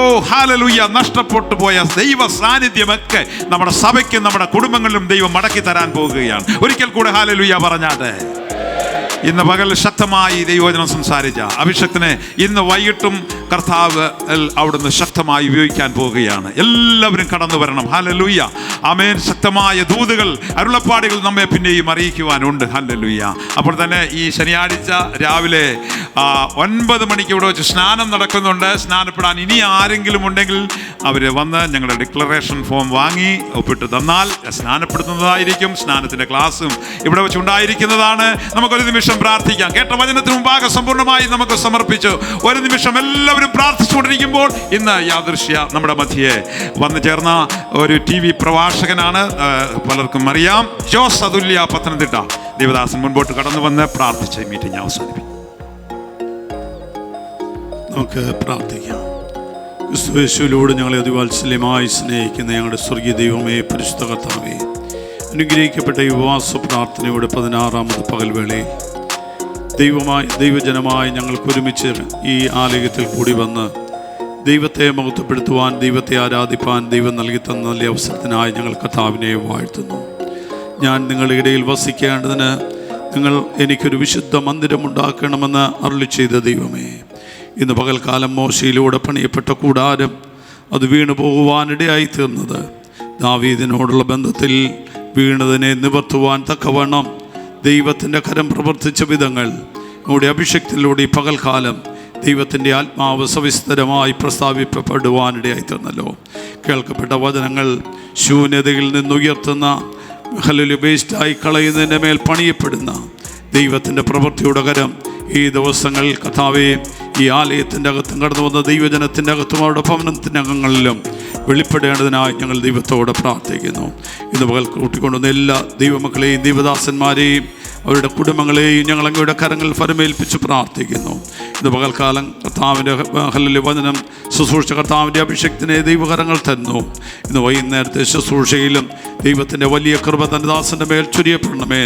തുടർന്നുള്ള ദിവസങ്ങളിൽ നടക്കുന്ന ഈ ഉപവാസ പ്രാർത്ഥന അനേകർ ദൈവസന്നിധിയിൽ ഉപവാസത്തോടും പ്രാർത്ഥനയോടും ദൈവദാസന്മാരുമായിരിക്കുന്നല്ലോ. അവിടുത്തെ അധികമായ കൃപയും അഭിഷേകവും അവരുടെ മേൽ പകർന്ന് ദൈവശക്തിയോടെ ദൈവകൃപയോടെ ഈ ദേശത്ത് അനേക ആത്മാക്കളെ കർത്താവിന് വേണ്ടി നേടുവാൻ ദൈവം പിന്നെയും കൃപ ചെയ്യണമേ. ദൈവകൃപയിൽ പൊതിയണം, ദൈവത്തിൻ്റെ നാമ സകലത്തിലും മഹത്വമെടുക്കണം. ഇവിടെ ഞങ്ങളുടെ പ്രാർത്ഥന കേട്ടതുകൊണ്ട് സ്തോത്രം. യേശു കർത്താവിൻ നാമത്തിൽ തന്നെ ആമേൻ. Thank you pastor. സമാധാനത്തോടെ നമുക്ക് പിരിയാം. കൃത്യം 6:30 മണിക്ക് തന്നെ വൈകിട്ട് യോഗം പ്രാർത്ഥിച്ചാരംഭിക്കും. എല്ലാവരും കടന്നു വരിക, മറ്റുള്ളവരെ കൂടെ കൂട്ടിക്കൊണ്ടുവരിക. ദൈവം നിങ്ങളെ ധാരാളമായി അനുഗ്രഹിക്കട്ടെ.